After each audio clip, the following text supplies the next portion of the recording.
Hello student.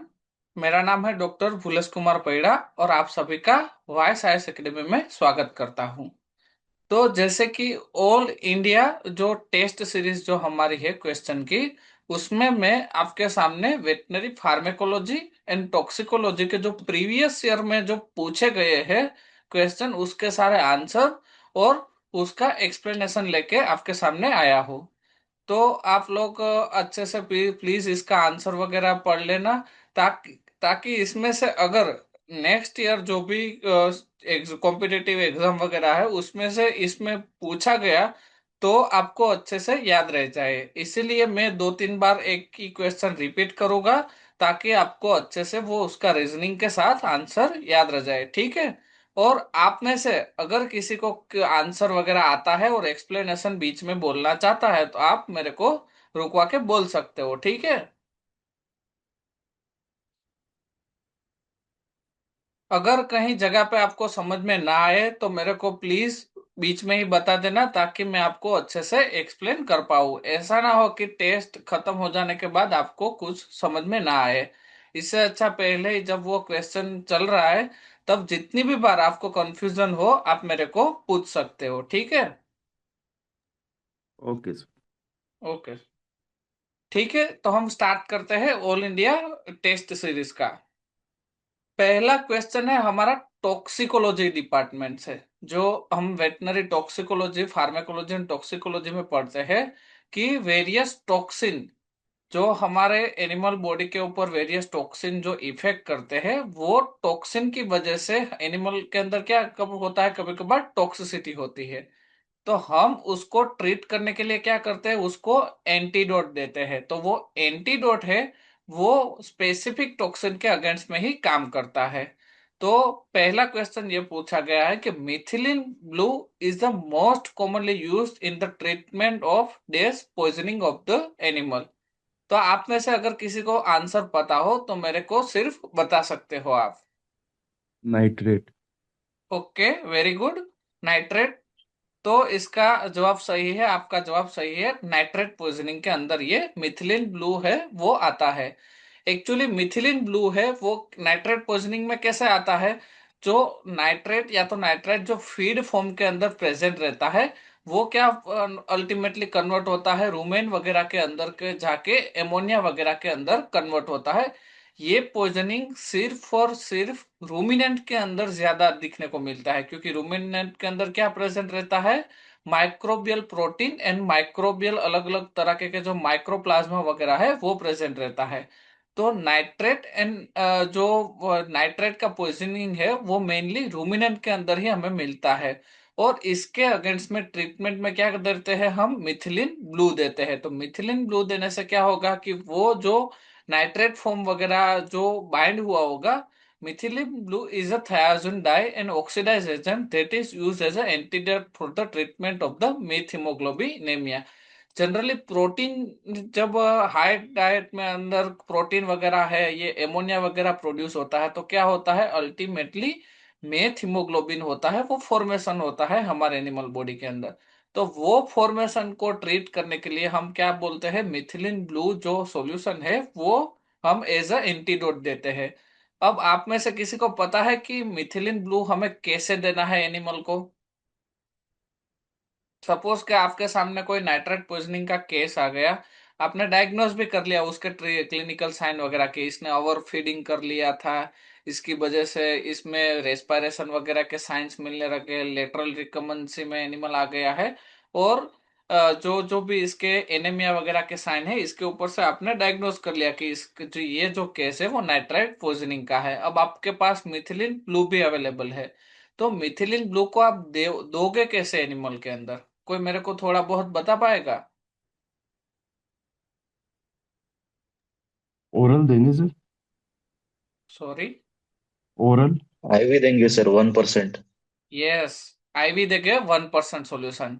Oral इसीलिए नहीं दे पाते, मैं उसका रीजन बताता हूँ आपको। कोई बात नहीं, ऐसे आप मेरे से इंटरेक्ट करोगे तो मेरे को भी पढ़ाने में और आपसे इंटरेक्ट करने में ज्यादा मजा आएगा और आपका कंफ्यूजन लेवल में दूर कर सकता हूँ। ये जो मैंने पहले भी बताया, नाइट्रेट एंड नाइट्रेट पॉइजनिंग के अंदर क्या होता है कि मेथ हीमोग्लोबिन बोलता है। मेथ हीमोग्लोबिन कहाँ बना होता है? ब्लड के अंदर बना होता है। तो अगर हम ओरली भी अगर मेथ हीमोग्लोबिन मिथिलिन ब्लू देंगे तो मिथिलिन ब्लू रूमेन में जाएगा, रूमेन में से माइक्रोफ्लोरा वगैरह उसको मोस्टली डिग्रेड कर देंगे, और जो मिथिलिन ब्लू है वो एब्जॉर्ब होके ब्लड तक नहीं पहुंच पाएगा इतना परसेंट में। इसकी जगह पे अगर 1% सॉल्यूशन मिथिलिन ब्लू का हम जो नॉर्मल सलाइन या तो फिर स्टराइल वाटर के अंदर बना के उसको हम इंट्रावेनसली देंगे एनिमल को, जनरली नॉर्मल सलाइन के अंदर 1% सॉल्यूशन बना के हम देते हैं, तो क्या होता है कि एनिमल के डायरेक्टली ब्लड के कांटेक्ट में आ जाता है ये मिथिलिन ब्लू। और ये जो मेथ हीमोग्लोबिन बनाने की जो प्रोसेस हो रही होती है हीमोग्लोबिन में आरबीसी में, उसको वो प्रिवेंट कर देता है, मेथ हीमोग्लोबिन कॉम्प्लेक्स को डिग्रेड कर देता है। और इसकी जगह पे जो मिथिलिन जो रिमूव हुआ है उससे फिर से हीमोग्लोबिन की जो ऑक्सीजन कैरिंग कैपेसिटी है वो फिर से ला देता है। तो हमें याद रह गया कि कैसे हमें मिथिलिन ब्लू यूज करना है। एक तो 1% सॉल्यूशन यूज करना है कहाँ पे?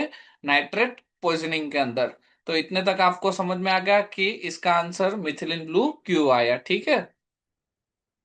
इसका आंसर है नाइट्रेट पॉइजनिंग के अंदर हम मिथिलिन ब्लू यूज करते हैं, जो कॉमनली ट्रीटेड है पॉइजनिंग के अंदर। The drug mentioned below are the all adrenergic drug except। पहले तो ये क्वेश्चन एक्सेप्ट वाला जब भी क्वेश्चन हो ना, तब ध्यान से पढ़ने का है हमें, क्वेश्चन भी और साथों साथ उसके चार ऑप्शन भी। ये क्यों मैं आपको बता रहा हूँ, क्योंकि मोस्ट ऑफ द स्टूडेंट कहाँ मतलब गलती कर जाता है कि एक तो हमारे पास क्या होता है, एग्जाम में टाइम बहुत कम होता है। 1 मिनट के अंदर हमें एक या तो दो क्वेश्चन फटाफट पढ़ के उसका आंसर टिक करके सोल्व करना होता है। तो हमारे पास क्या है, टाइम बहुत कम रहता है। तो हमें क्या करना है कि जो क्वेश्चन एक्सेप्ट वाला हो ना, वहां पे थोड़ा रुक जाना है, क्योंकि कभी कभार क्या होता है कि एग्जामिन का हमें आंसर भी पता होता है, लेकिन फिर भी हम गलत ऑप्शन चूज करके जाते हैं। कि इधर क्या जल्दी जल्दी में पढ़ रहा है कि एड्रिनर्जिक ड्रग बिलो मेंशन में से कौन से एड्रिनर्जिक, तो पहला ही मैं एपिनेफ्रिन दिखा और एपिनेफ्रिन हम टिक करके आ गए। लेकिन ऐसा नहीं होता, इधर लास्ट में क्या लिखा है, एक्सेप्ट। तो आपको ध्यान में रखना है कि ये जो चार ड्रग दी है इसमें से कौन सी ऐसी ड्रग है जो एड्रिनर्जिक ड्रग नहीं है, आप मेरे को बता पाओगे अभी? सी। ओके, कार्बाकोल है वो एक एड्रेनर्जिक ड्रग नहीं है, आपका आंसर सही है। क्योंकि एपिनेफ्रिन है, नॉन एपिनेफ्रिन है, ये तो एड्रेनर्जिक ड्रग आपको सबको पता ही है, और डोपामिन भी एक एड्रेनर्जिक ड्रग है। तो इसका आंसर आता है कार्बाकोल, ठीक है। ये एक संधु बुक का क्लासिफिकेशन का मैं इमेज लेके आया हूँ, इधर आप देखोगे क्लासिफिकेशन के अंदर, तो एपिनेफ्रिन इधर दिया है, नॉन एपिनेफ्रिन एंड डोपामाइन है, जो केटेकोलामाइंस के कैटेगरी में आता है, जो एक non selective adrenergic receptor agonist है। जबकि इधर कहीं पे भी क्लासिफिकेशन में कार्बाकोल वगैरह नहीं दिया हुआ है। अब आपको एक ट्विस्ट करके मैं थोड़ा बहुत पूछता हूँ। हमने चलो ये क्वेश्चन तो देख लिया, लेकिन आपको ये क्लासिफिकेशन भी अच्छे से याद कर लेना है, क्योंकि मोस्टली ये एड्रेनर्जिक ड्रग वगैरह के अंदर से कुछ कुछ एग्जाम्पल बहुत बार पूछे गए हैं। जैसे कि ये जाइलाजिन वगैरह है, तो जाइलाजिन अल्फा 2 एड्रेनर्जिक रिसेप्टर एगोनिस्ट है, ये भी बहुत बार पूछा गया है। देन इसमें से ये मेटाफेनामाइड वगैरह है वो नॉन केटाकोलामाइन है, ये भी एक याद रखना है। और केटाकोलामाइन तो अब हम सबको याद ही है कि एपिनेफ्रिन है, नॉन एपिनेफ्रिन है, आइसोप्रिनालिन है एंड डोपामिन है। तो ये चार जो है वो केटेकोलामाइन्स के अंदर आता है।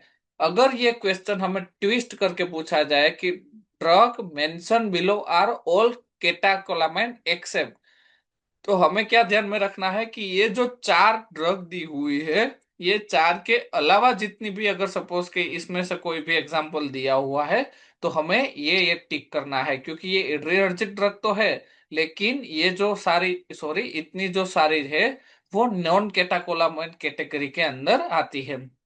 तो एक तो मैं इसके साथ साथ इसके ऊपर से एक क्वेश्चन दूसरा भी ये याद कर लेना है कि what is the which is the catecholamine and which is the non catecholamine, ठीक है।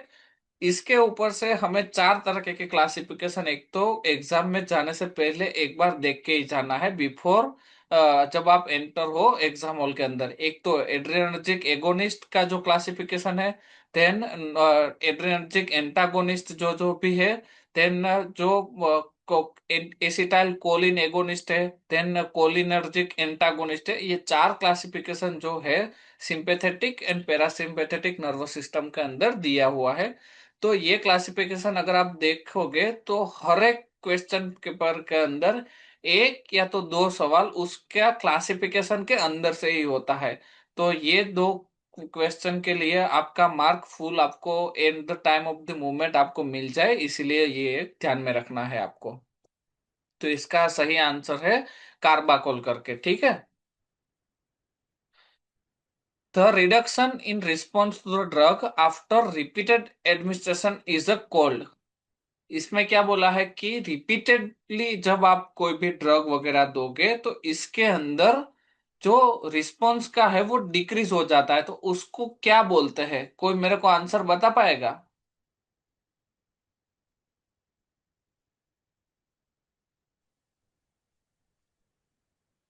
डी।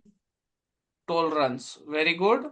आपका आंसर सही है, टॉलरेंस है जो एक्चुअली ये इसका रिस्पॉन्स है। इसमें कोई मेरे को ये बता पाएगा कि ड्रग रेजिस्टेंस क्यों नहीं आएगा? वो एंटीबायोटिक में आएगा। एंटीबायोटिक तो इसमें तो कोई ऐसा मेंशन नहीं किया है कि चलो ड्रग रेजिस्टेंस सिर्फ एंटीबायोटिक के लिए आता है कि टॉलरेंस भी एंटीबायोटिक के लिए नहीं आता है, ऐसा कुछ है?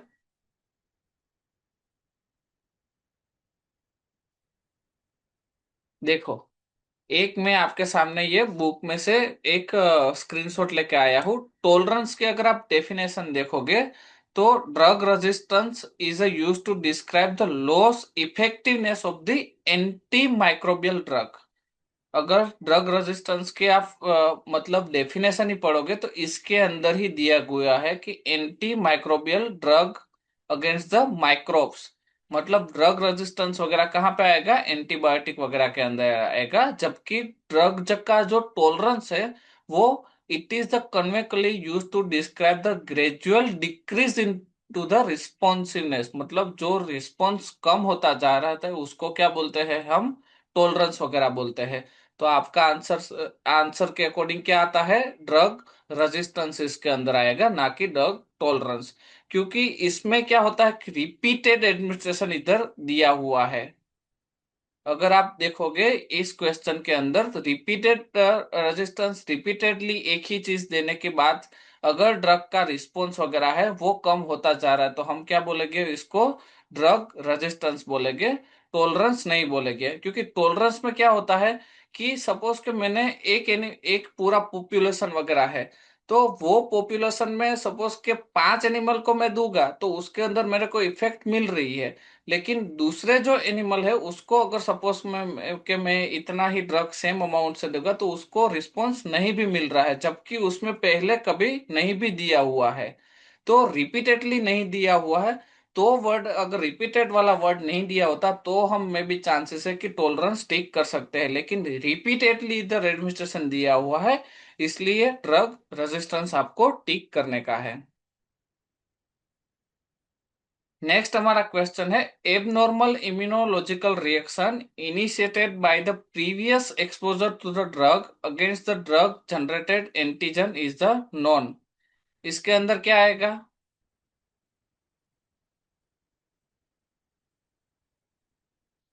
पहला ऑप्शन दिया है डाउन रेगुलेशन, देन एनाफाइलेक्सिस दिया है, देन क्यूमुलेटिव रिएक्शन दिया है, एंड क्रॉस टॉलरेंस दिया है। ये सारे एग्जाम वगैरह के ये मेनली क्वेश्चन कहाँ से आया है? जो हमारी इम्यूनोलॉजिकल पार्ट रहता है उसके अंदर से ये दिया है। तो इसके अंदर एनाफाइलेक्सिस है वो आंसर आएगा। क्यों? क्योंकि एबनॉर्मल इधर बोला है, abnormal immunological response. Abnormal immunological response का मतलब क्या होता है? एनाफाइलेसिस। जो हमने प्रीवियसली एक्सपोज ड्रग इनिशिएटेड नहीं करवाया है उसके अंदर हमें क्या मिलता है जो हमें नहीं भी मिलना चाहिए। ऐसे सारे क्लिनिकल साइन वगैरह वो ड्रग देने की वजह से हमें मिल रहे हैं। तो एबनॉर्मल जो ये इम्यूनोलॉजिकल रिएक्शन जितना भी मिल रहा है इसकी वजह से इसका आंसर क्या आएगा? एनाफाइलेसिस वगैरह आएगा, ठीक है। एनाफाइलेसिस जनरली इम्यूनोलॉजिकल या तो एलर्जिक रिएक्शन बोलते हैं, जबकि डाउन रेगुलेशन इसमें जो दिया है इसमें डिक्रीज रिस्पॉन्स आता है, इसीलिए डाउन रेगुलेशन नहीं आ गया। क्यूमुलेटिव इफेक्ट के अंदर due to the drug accumulation, एक बार अगर सपोज के मैंने ड्रग दे दी तो वो ड्रग एक्यूमुलेट सपोज के एनिमल बॉडी के अंदर होती जाएगी। अब वो एनिमल बॉडी के अंदर एक्यूमुलेट होने के बाद एक टाइम ऐसा आ गया कि वो तुरंत ही अचानक ही रिलीज होगी, जबकि हमने ड्रग तो दिया नहीं है वो।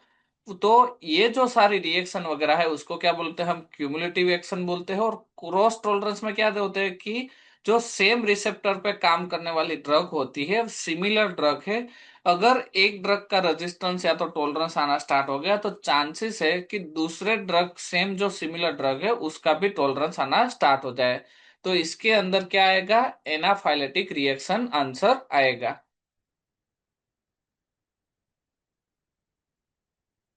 ये generally type 3 immuno complex reaction या तो हाइपर सेंसिटिविटी वगैरह के अंदर आपको ये पूरा दिया गया है, जिसके अंदर मैंने समझाया है कि जो मतलब हमारे एनिमल बॉडी के अंदर इम्यूनोलॉजिकल सिस्टम वगैरह होती है, तो इम्यूनोलॉजिकल सिस्टम वगैरह के अंदर क्या होता है कि जब भी कोई एंटीजन या तो फिर एंटीजन एंटर होता है तो हमारे अंदर क्या होता है, एंटीबॉडी एक साथ एक्टिवेट हो जाते हैं। लेकिन कुछ लेवल तक एक्टिवेट होना चाहिए, जबकि ये एनाफाइलेटिक रिएक्शन वगैरह के अंदर क्या होता है कि कोई इतना एक्सपोजर भी नहीं मिला होता है, जबकि माइनर ट्रिगर एंटीजन की वजह से जो ये इम्यूनोलॉजिकल कॉम्प्लेक्स ऑलरेडी प्रेजेंट है हमारे एनिमल बॉडी के अंदर, वो एक साथ इतने परसेंट में हायर अमाउंट के अंदर वो हो जाते हैं एक्टिवेट, जिसकी वजह से हिस्टामिन वगैरह रिलीज होता है। और हिस्टामिन वगैरह के रिलीज होने की वजह से क्या होता है, एनिमल के रेस्पिरेशन वगैरह हाई हो जाते हैं, उसको स्वेटिंग वगैरह स्टार्ट होना हो जाता है, हार्ट बीट उसके बढ़ जाते हैं। तो इसकी वजह से क्या होता है कि जैसे एनिमल मरने की कगार पे हो, ऐसा एनाफाइलेटिक रिएक्शन वगैरह देखने को मिलता है। नेक्स्ट है हमारा basophilic stripping of RBC is observe into the which poisoning. कोई मेरे को आंसर बता पाएगा कि बेसोफिलिक स्ट्रिपिंग है? मरकरी। ओके, और कोई? C, lead poisoning. Lead poisoning. 10, इसके अलावा? A. A, nitrate poisoning. C. Okay, C, most of the answer C है। तो लेड पॉइजनिंग में बेसोफिलिक स्ट्रिपिंग कैसे होता है, कोई मेरे को बता पाएगा कि आरबीसी सपोज के है?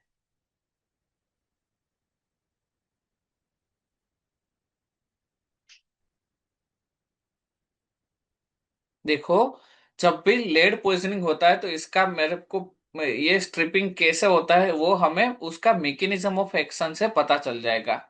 लेड पॉइजनिंग का मैकेनिज्म ऑफ एक्शन वगैरह आप देखोगे तो वो क्या करता है, आरबीसी एंड जो मतलब अलग अलग आरबीसी हमारे जो सर्कुलेशन में है उसके अंदर पहले तो लेड पहुंचता है अल्टीमेटली एब्जॉर्ब होके। वो लेड वहां पहुंचने के बाद क्या होता है कि जो अल्फा टेकोफेरोल वगैरह के एंजाइम वगैरह है उसको एक्टिवेट करने की वजह से आरबीसी कभी कभार रप्चर हो जाते हैं। तो वो रप्चर होने की वजह से क्या होता है, उसके अंदर से जो हीमोग्लोबिन वगैरह है वो रिलीज हो जाता है। तो वो रिलीज फ्री फॉर्म वाला वो जो आरबीसी से रिलीज हुआ हुआ हीमोग्लोबिन क्या होता है कि वो आसपास के ऑर्गन है या तो कोई लेयर है इसके अंदर वो मतलब एक्यूमुलेट होना चाहता है। तो इसके ऊपर से जो अगर आप लास्ट में अपीरियंस वगैरह देखोगे तो एक स्ट्रिप जैसा अपीरियंस मिलेगा है, जिसमें हमें बेजोफिल है, आरबीसी के कुछ पार्ट्स है, देन हीमोग्लोबिन वगैरह है, वो डिपॉजिट होने की वजह से क्या होता है, एक स्ट्रिप जैसा या तो फिर एक लाइनिंग जैसा स्ट्रक्चर हमें मिलने को मिलता है, जो हमें लेड पॉइजनिंग के अंदर दिखने को मिलता है। तो आपका आंसर सही है, लेड पॉइजनिंग है, इसके अंदर बेजोफिलिक स्ट्रिपिंग मिलता है। ये एक बुक का पेज है, इसके अंदर भी दिखा है कि neutrophil leukocyte anaemia basophilic stripping of the RBC are frequently observe into the dog. Generally dog वगैरह के अंदर लेड पॉइजनिंग होता है, तो इसके अंदर ये सारी चीजें हमें दिखने को मिलती है। और ये सारी हिस्टोपैथोलॉजिकल जब ग्रोसली एग्जामिनिंग करोगे तभी आपको दिखने को मिलेगी। कोई मेरे को ये बता पाएगा कि लेड पॉइजनिंग के सोर्स कौन से है आपके आसपास के? पेंट्स हाईवेज के होते हैं पास सर। में। यस। पेंट्स हाईवेज के पास में जो लगे कंटेनिंग। रहते हैं। पेंट है। Then next, lead battery. Battery. Battery. Okay, very good. वो चल रहे होते हैं सर, वो बेरिंग में रहने वाले। हाँ वो भी है।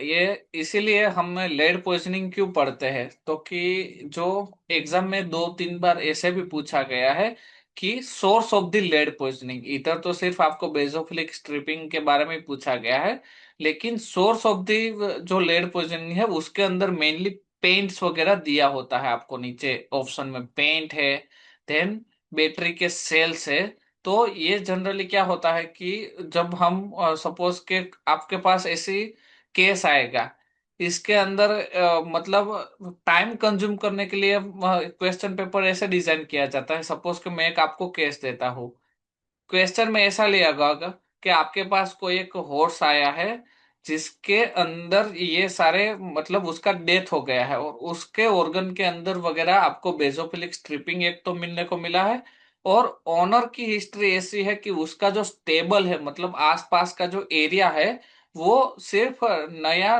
मतलब ताजा ही पेंट किया होता है।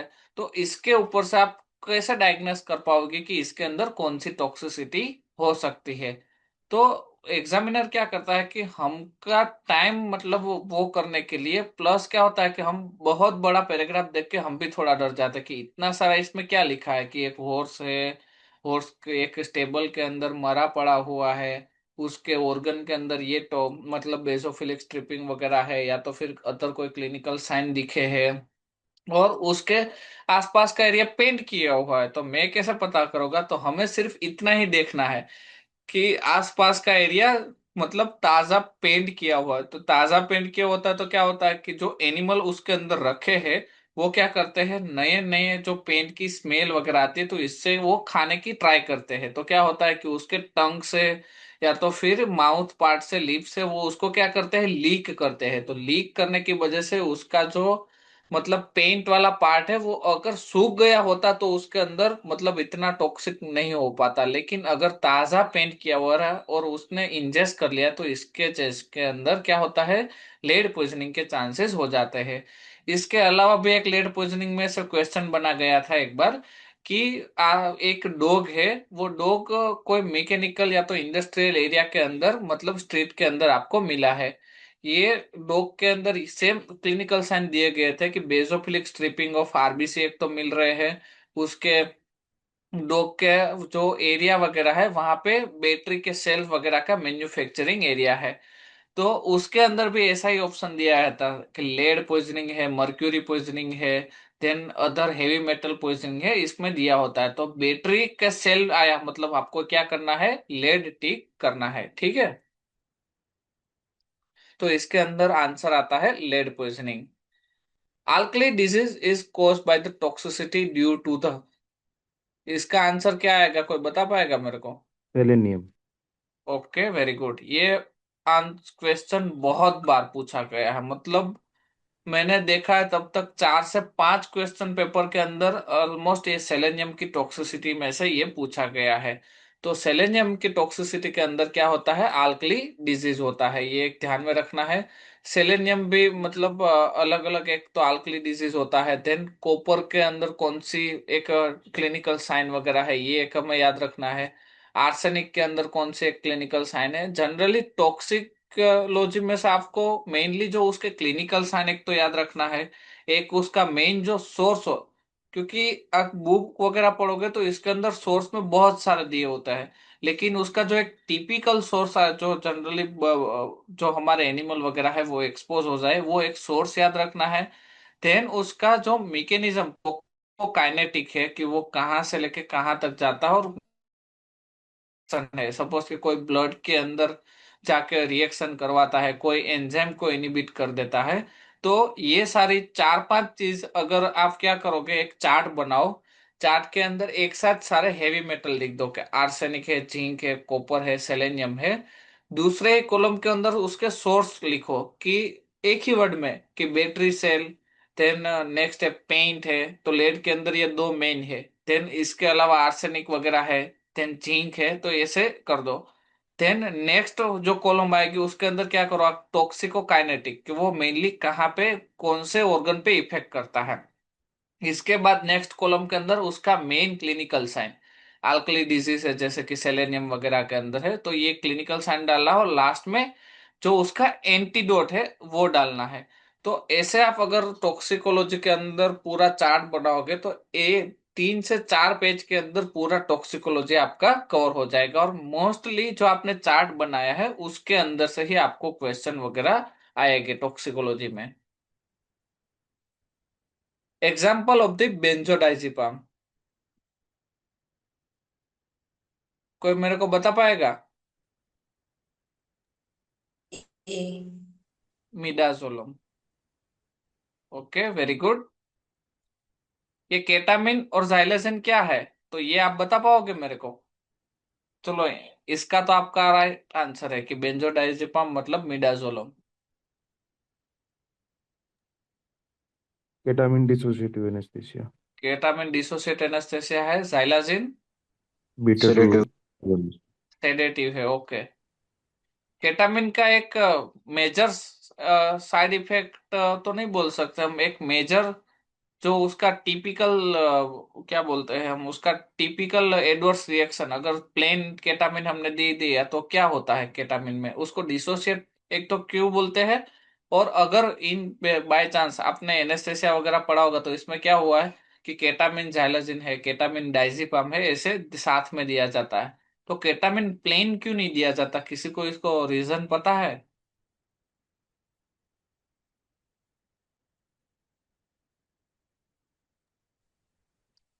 अगर मैं प्लेन केटामिन की वायल लेके कोई एनिमल को दे दूं तो एनिमल में क्या हो सकता है? आपने सर्जरी वगैरह के अंदर एनेस्थेसिया वाले लेक्चर के अंदर वगैरह में पढ़ा होगा कि केटामिन के साथ जनरली हम क्या करते हैं, जाइलेजिन कॉम्बिनेशन में देते हैं, 3:1 है या तो 2:1 के रेशियो में हम केटामिन एंड जाइलेजिन का कॉम्बिनेशन देते हैं। तो मसल रिलैक्सेंट केटामिन प्रॉपर नहीं हो पाता। इस रिसेप्टर पर एक्ट करता है, सॉरी। न्यूरॉन्स। नहीं, इसके अलावा उसकी poor muscle muscle relaxant relaxant poor है। प्रॉपर्टी है सर। यस, उसकी जो मसल रिलैक्सन प्रॉपर्टी है वो एकदम पुअर है। और केटामिन एनेस्थेटिक तो प्रॉपर्टी है उसके अंदर, लेकिन उसकी जो मसल रिलैक्सन प्रॉपर्टी वगैरह है वो कम है। इसकी वजह से क्या होता है, अगर मैंने प्लेन केटामिन एनिमल को दे दिया तो एनिमल के अंदर कन्वल्जन वगैरह आना स्टार्ट हो जाएंगे। तो इसीलिए हम क्या करते हैं, केटामिन के साथ साथ जाइलेजिन कॉम्बिनेशन में देते हैं। तो जाइलेजिन क्या है कि बेस्ट मसल रिलैक्सन है, तो कि उसकी वजह से मसल रिलैक्सन प्रॉपर्टी इसके अंदर कवर हो जाती है। और केटामिन के अंदर क्या होती है कि वो एनेस्थेटाइज प्रॉपर्टी प्रोवाइड करता है, तो ये sedation as well as the muscle relaxation है, और ये एनेस्थेटाइज प्रॉपर्टी है, तो दोनों साथ में अगर देंगे तो इसकी एडवर्स रिएक्शन वगैरह इसके अंदर नहीं होगी। बेंजोडाइजिपाम के अंदर दो एग्जाम्पल है, जैसे कि डाइजिपाम है एंड मिडाजोलम है। वैसे ही नॉन बार्बिचूरेट के अंदर कभी कभार फिनोल डेरिवेटिव के अंदर प्रोपोफॉल का एक तो एग्जाम्पल दिया है। और ये है सेफेन। ये आप सभी को पता होगा कि स्टीरोइडल एनेस्थेसिया है वो एक और एक ही है, सिर्फ सेफेन है, तो सेफेन वाला एग्जाम्पल भी बहुत बार पूछा गया है। तो अभी क्या है कि सपोज के बेंजोडाइजिपम 3-4 बार पूछे गए तो हम क्या करते हैं, यही क्वेश्चन को याद एक बार कर लेते हैं, लेकिन आसपास का थोड़ा भी अगर बहुत देखोगे तो आपका बहुत सारा सिलेबस कवर हो जाएगा। इसीलिए मैं एग्जाम्पल में से ये थोड़ा पोर्शन लेके आया हूँ आपके सामने। इमिडाजोल डेरिवेटिव में एटोमिडिन एंड मेटोमिडिन है। देन स्टीरोइडल एनेस्थेसिया के अंदर सेफेन है। क्लोरल डेरिवेटिव के अंदर क्लोरल हाइड्रेट है। बेंजोडाइजिपाम के अंदर डाइजिपाम एंड मिडाजोलम है। ओपियोइड एनेस्थेसिक के अंदर ये फेंटानाइल वाला एग्जांपल है, वो भी बहुत बार पूछा गया है। और मिसेलेनियस के अंदर ये सारा यूरेथेन एंड क्लोरोथेन वगैरह आता है। ये एटोमिडिन का आपको कोई एक बेस्ट वाइल्ड लाइफ के अंदर एग्जांपल पता है कि एटोमिडिन वगैरह कहाँ यूज होता है? एलिफेंट के रिस्ट्रेनिंग में शायद सर। यस, एलिफेंट के रिस्ट्रेनिन के अंदर ये एटोमिडिन वगैरह यूज होता है। क्योंकि एलिफेंट वगैरह को हम क्या 100% एनेस्थेटाइज नहीं कर पाते हैं, तो उसको रिस्ट्रेन करवाने के लिए, उसको सेडेशन देने के लिए, माइनर सेडेशन के लिए एटोमिडिन वगैरह देते हैं। सेफेन का एग्जाम्पल याद रखना है इसमें से। एक तो ये इंपॉर्टेंट है कि स्टीरोइडल एनेस्थेसिया है वो हमारा सेफेन है। ये मिडाजोलम उसका आंसर है। Then fentanyl and droperidol is a, इसमें से कौन सा ऑप्शन आएगा?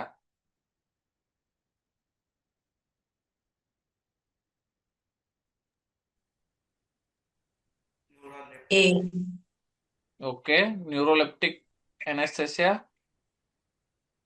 इसके अलावा?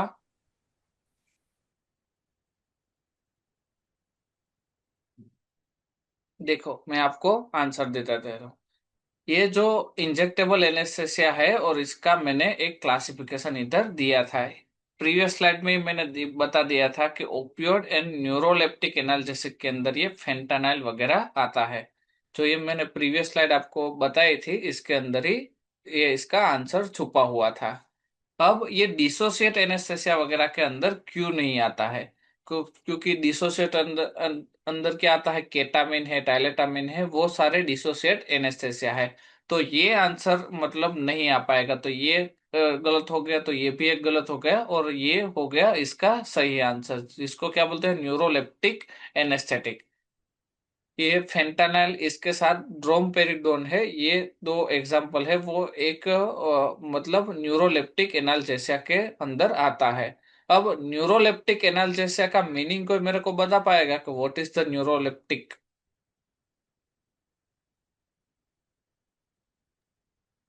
ट्रैंक्विलाइजर्स के साथ सर एनाल्जेसिक भी यूज करते हैं तो। ये ट्रैंक्विलाइजर के साथ हम जनरली एनास्थेटाइज देते हैं, तो उसको क्या बोलते हैं हम, न्यूरोलेप्टिक एनाल्जेसिया।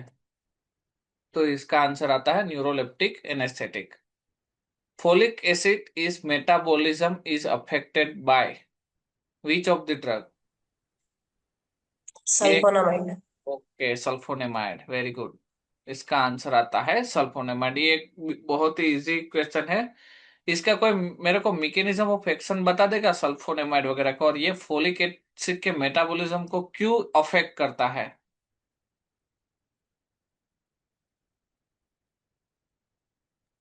फिर वो फोलेट रिडक्टेज एंजाइम को ब्लॉक करता है।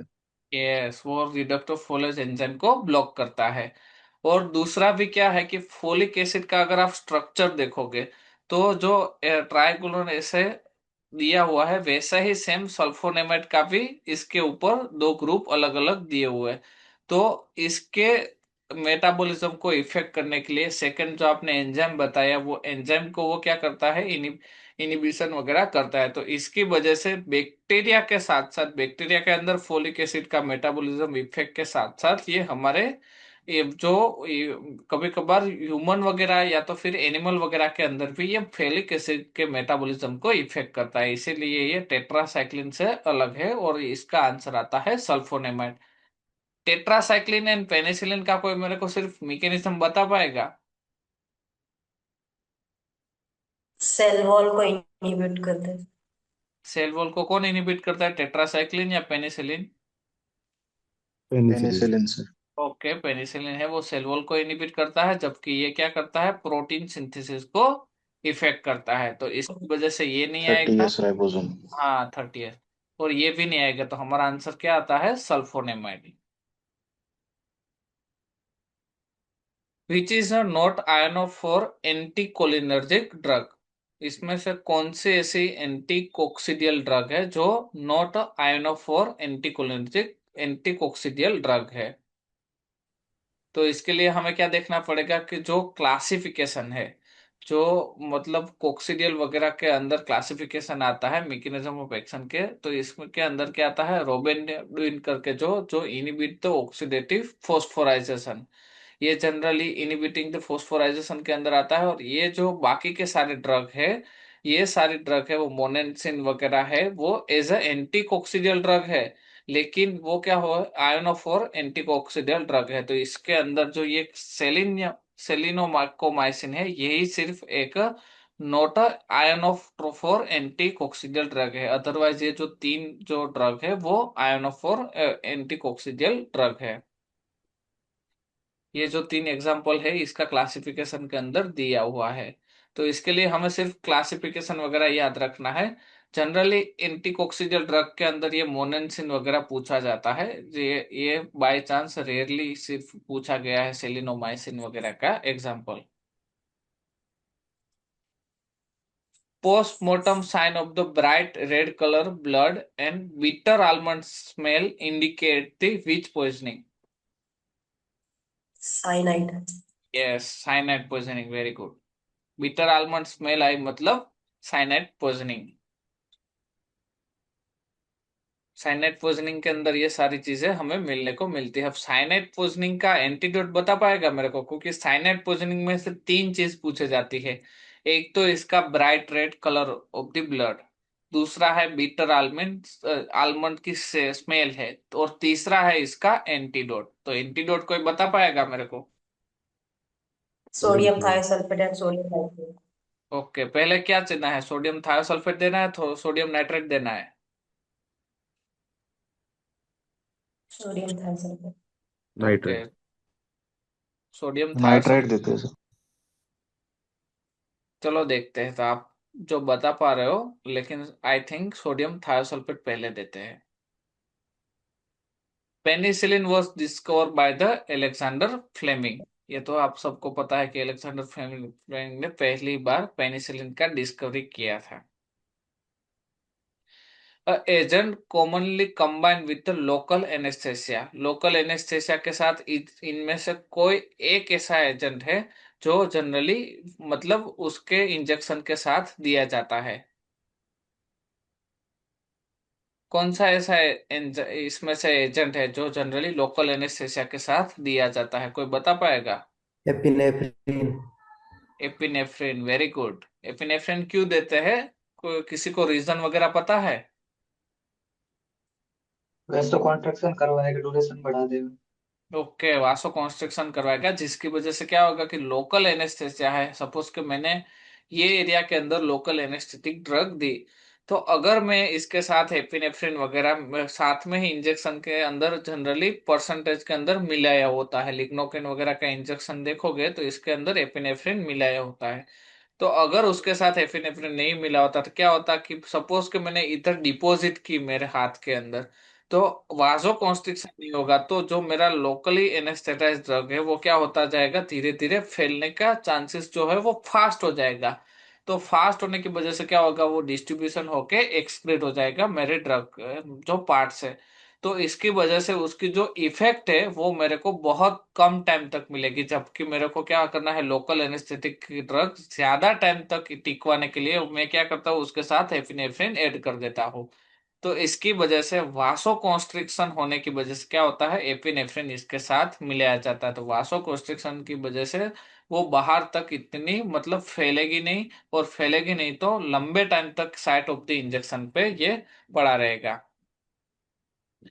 एमाइनोफाइलेनियम is the use to treatment of the,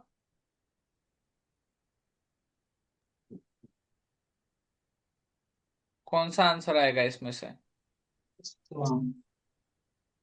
asthma. Okay, very good. Aminophylline क्या है? एक ब्रोंकोडायलेटर ड्रग है। अगर अस्थमा वगैरह के या तो ब्रोंकोडायलेटर के आप ड्रग वगैरह का क्लासिफिकेशन देखोगे तो इसके अंदर ये इमाइनोफाइलेनियम है। देन ब्रोंकोडायलेटर में ये भी बहुत बार पूछा गया कि साल ब्यूटामोल वो क्या है, बीटा टू एगोनिस्ट है। ये बहुत बार पूछा गया है, तो आपको एक ध्यान में रखना है कि ब्रोंकोडायलेटर ड्रग कौन सी है। और जो हमारा ये एमाइनोफाइलेनियम है वो इधर आंसर में आएगा कि अस्थमा वगैरह के अंदर ट्रीटमेंट में आता है। ये क्या करता है, ब्रोंको डायलेटेशन वगैरह करता है, तो जिसकी वजह से अस्थमा में क्या होता है कि हाइपर सेंसिटिविटी रिएक्शन की वजह से जो कॉन्ट्रिक हो जाती है ट्रेकिया वगैरह, उसके जो रेस्पिरेटरी के ट्रैक के जो अलग अलग ब्रांचेस वगैरह है वो कॉन्ट्रिक होने की वजह से अच्छे से सांस नहीं ले पाता है पेशेंट। तो इसकी वजह से हम क्या कहते हैं, बाहर से ब्रोंको डायलेटर ड्रग देते हैं। तो इसकी वजह से क्या होता है, ब्रोंकस डायलेट होने की वजह से अच्छे से उसका रेस्पिरेशन वगैरह स्टार्ट हो जाएगा। ब्लाइंड स्ट्रेंगर is the cause due to the toxicity of, selenium. Selenium. तो पहले क्या आ गया था, इससे पहले अल्कली डिसीज आ गया था। ये नेक्स्ट स्टेज है, वो क्या है, ब्लाइंड स्ट्रेंगर है। तो ये ध्यान में रखना है, सेलेनियम में से दो चीज अभी तक पूछी गई, एक तो आल्कली डिजीज एंड दूसरा है ब्लाइंड स्ट्रेंगर of the horse. Chloramphenicol is the competitive antagonist of. Histamine. Yes, histamine. Sorry, ये इस्ट्रोजन का जो कॉम्पिटिटिव एंटागोनिस्ट है। हिस्टामिन है, देन टेस्टोस्टेरोन है। इसका अगर आप जो मतलब हमारा एंडोक्राइन वगैरह पार्ट है फार्माकोलॉजी के अंदर, तो ये क्लोम्फेरिकोल है, ये इसका एगोनिस्ट इस्ट्रोजन के अगेंस्ट में ये क्लोम्फेरेनामाइड वगैरह देते हैं, जबकि टेस्टोस्टेरोन एंड हिस्टामिन के अगर इसके अंदर तो हम लिवोसिट्रिजिन है, सिट्रिजिन है, ये सारी चीजें लेते हैं। इसीलिए ये इस्ट्रोजन वगैरह के अंदर ये क्लोम्फेरेनल आएगा।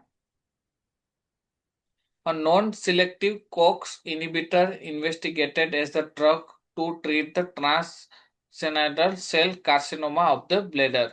इसके अंदर नॉन सिलेक्टिव पूछा गया कोक्स इनहिबिटर, तो इसके अंदर क्या आ गया, ये जो नॉन सिलेक्टिव ओक्सा डेरिवेटिव है, ये सारी चीजें इसके अंदर आएगा। जो तो पायरोक्सिकम करके जो उसका डिस्क्रिप्शन वगैरह दिया है, तो इसके अंदर ये transition cell carcinoma of the bladder, ये इधर बुक का पेज है, इसके अंदर क्या आएगा, ये पायरोक्सिकेम करके आता है, पायरोक्सिकेम है, इसका अलग अलग डेरिवेटिव वगैरह है। तो ये भी ये ब्लेडर वगैरह कार्सिन सेल कार्सिनोमा ब्लेडर का जो कैंसर वगैरह होता है, तो इसके अंदर ये सारा जो नॉन सिलेक्टिव कोक्स इनहिबिटर रूप के अंदर ये पायरोक्सिकेम वगैरह यूज होता है। For reversal of the xylazine sedation into the dog, antagonist is used है। तो ये तो बहुत कॉमन क्वेश्चन है, आप सबको आता ही होगा। योहिम्बिन जो है वो क्या होता है, xylazine का एंटीडोट है। तो xylazine का एज अ एंटीडोट हम योहिम्बिन वगैरह यूज करते हैं। योहिम्बिन वगैरह का इंजेक्शन कहाँ यूज होता है, आपको किसी को पता है? हमने जनरली रूटीन प्रैक्टिस में तो योहिम्बिन वगैरह का इंजेक्शन नहीं देखा होगा। फिर वाइल्ड वाइल्ड लाइफ में। Wild life, okay, wild life के अंदर जब साइलाजिन का सेडेशन वगैरह देते हैं, तो वो वाइल्ड लाइफ के अंदर उसको एंटीडोट वगैरह भी दिया जाता है, क्योंकि वाइल्ड लाइफ में क्या होता है कि सेडेशन करके सपोज कि हमने एनिमल को छोड़ दिया, तो दूसरे वाइल्ड लाइफ एनिमल उसके ऊपर अटैक करके उसको इंजरी पहुंचा सकते हैं। तो इसीलिए वो सेडेशन को रिवर्स करने के लिए ये योहिम्बिन वगैरह के इंजेक्शन दिया जाता है। ये योहिम्बिन सर आवाज एनिप्रोमाजोल। नहीं आ रही। Yes yes. इधर योहिम्बिन के साथ एटिप्रोमाजोल भी दिया हुआ है, देखो। फार्मेकोलॉजिकल एंटीडोट और एटिप्रोमाजोल है, फ्लूमेजेलिन है, एट्रोफिन है, ये भी सारे आते हैं। इसीलिए इसका आंसर में भी बोथ ए एंड बी आ सकता है। सॉरी, मेरी भी गलती हो गई।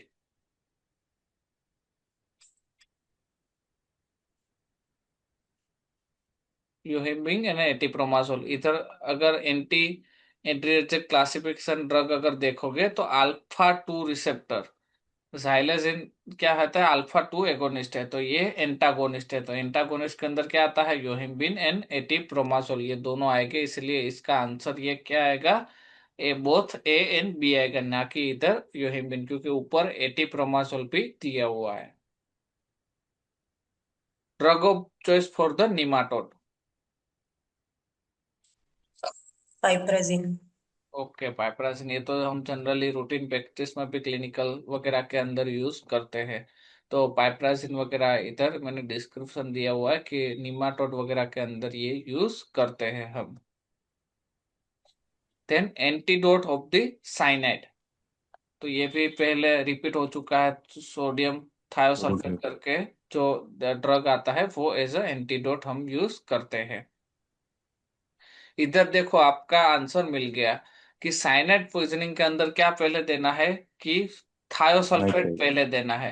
थायोसल्फेट देने की वजह से क्या होता है, थायोसाइनेट बनता है, और उसके बाद अगर आप नाइट्रेट दोगे, तो नाइट्रेट देने की वजह से क्या होता है कि जो पहले हीमोग्लोबिन बना होता है, कंजुगेटेड जो थायो हीमोग्लोबिन बना होता है, उसको डिटेच करने के लिए हम नाइट्रेट देते हैं।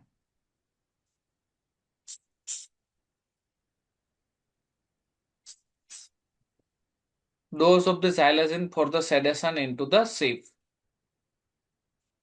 intramuscular and intravenous.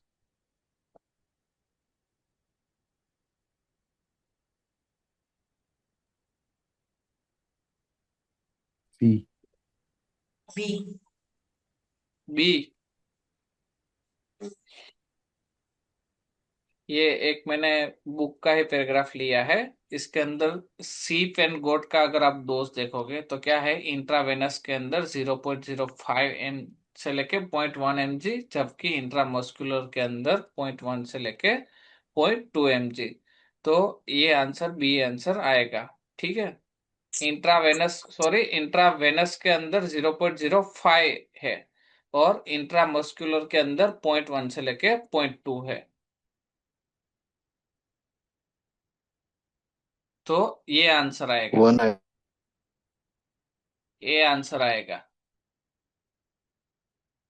0.05 से लेके 0.1, तो इधर दिया हुआ 0.05 से लेके 0.1 mg/kg इंट्रावेनसली।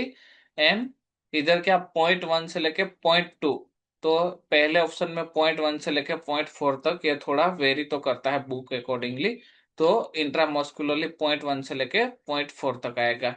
इधर ये आंसर क्यों नहीं आएगा, हम लॉजिकली भी सोच सकते हैं कि जो इंट्रा मस्कुलर का डोज है वो ज्यादा होना चाहिए as compare to the intravenous dose, जबकि इधर उल्टा है। इंट्रामस्कुलर का डोज ज्यादा है 0.1, जबकि इंट्रामस्कुलर से लेके इंट्रावेनस का जो डोज है वो ज्यादा है 0.4 वाला, जबकि इंट्रामस्कुलर का डोज कम है। तो ये आंसर तो नहीं आ सकता। इधर आपको कौन सा रूट है वो पहले देख लेना है कि जो इंट्रामस्कुलर है उसके अंदर 0.1 से लेके 0.4, जबकि इंट्रावेनस में इससे कम ही होगा। इंट्रामस्कुलर से लेके इंट्रावेनस के अंदर डोज कम ही रहता है। तो 0.05 से लेके 0.1 mg है वो इंट्रावेनस के अंदर आएगा। Anaesthetic induction regimen in the equine patient, equine patient के अंदर आप कैसे एनेस्थेसिया दे पाओगे?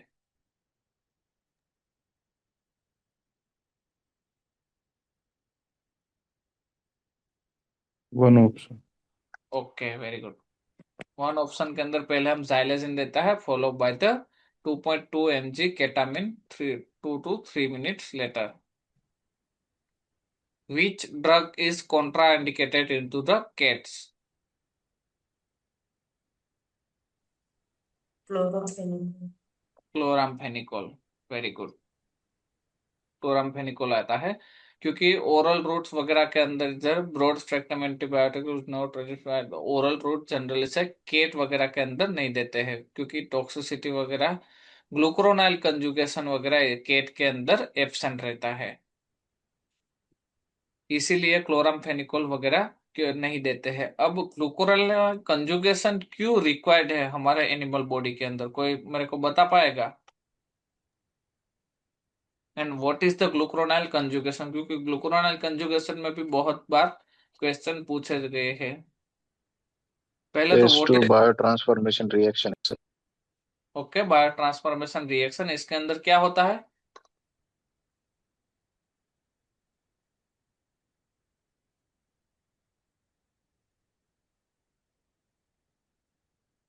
कहीं से यूडीपी नाम का ग्रुप आके अटैच होता है इस ड्रग से।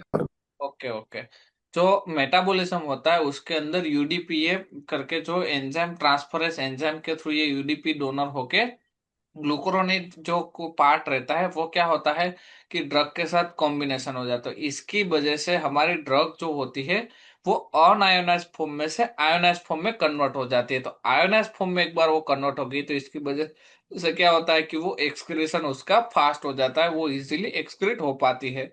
जबकि अगर ग्लूकुरोनाइड कंजुगेशन वगैरह एब्सेंट होगा तो क्या होगा, तो उसका एंजाइम एक तो एब्सेंट है, एंजाइम एब्सेंट है तो ग्लूकुरोनाइड कंजुगेशन वाला प्रोसेस एब्सेंट रहेगा।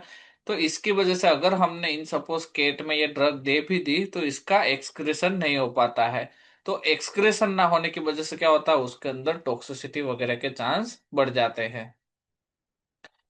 Fluoride inhibit conversion of the glycerin acid to the pyruvic acid is inhibited by the,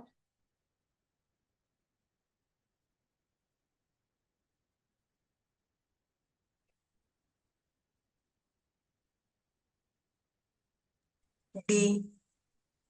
Okay, fluoride bind very reactive has a directly cytotoxic effect and interact with the number of enzyme. Fluoride inhibit pre-glycolic and phosphatase enzyme and impair the utilization of the glucose. तो इसके अंदर क्या answer आएगा? फोस्फेटेज enzyme. Generally fluoride कहाँ मतलब effect करता है कि फोस्फेटेज एंजाइम है उसको वो इम्पेयर करके ग्लूकोज का जो यूटिलाइजेशन वगैरह है उसको वो इफेक्ट करता है. तो इसीलिए इसके अंदर आंसर क्या आएगा? फोस्फेटेज enzyme. रोटेनॉन is the natural insecticide obtained from.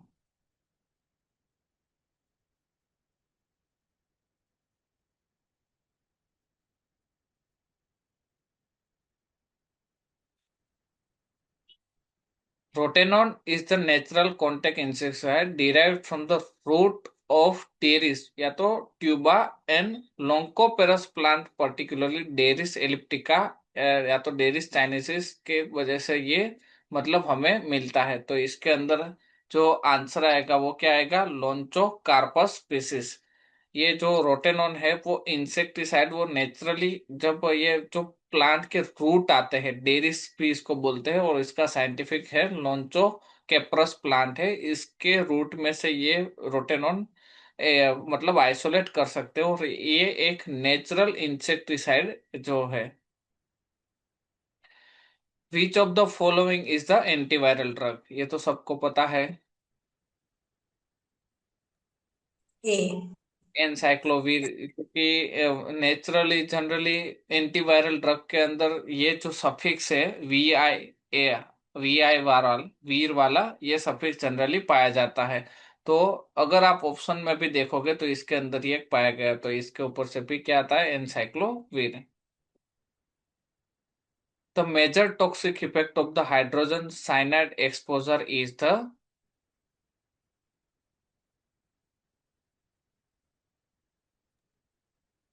Lung damage होता है A. इसके अंदर कि हीमोग्लोबिन अल्ट्रेशन होता है, हीमोलाइसिस होता है या तो inhibition of the mitochondrial respiration.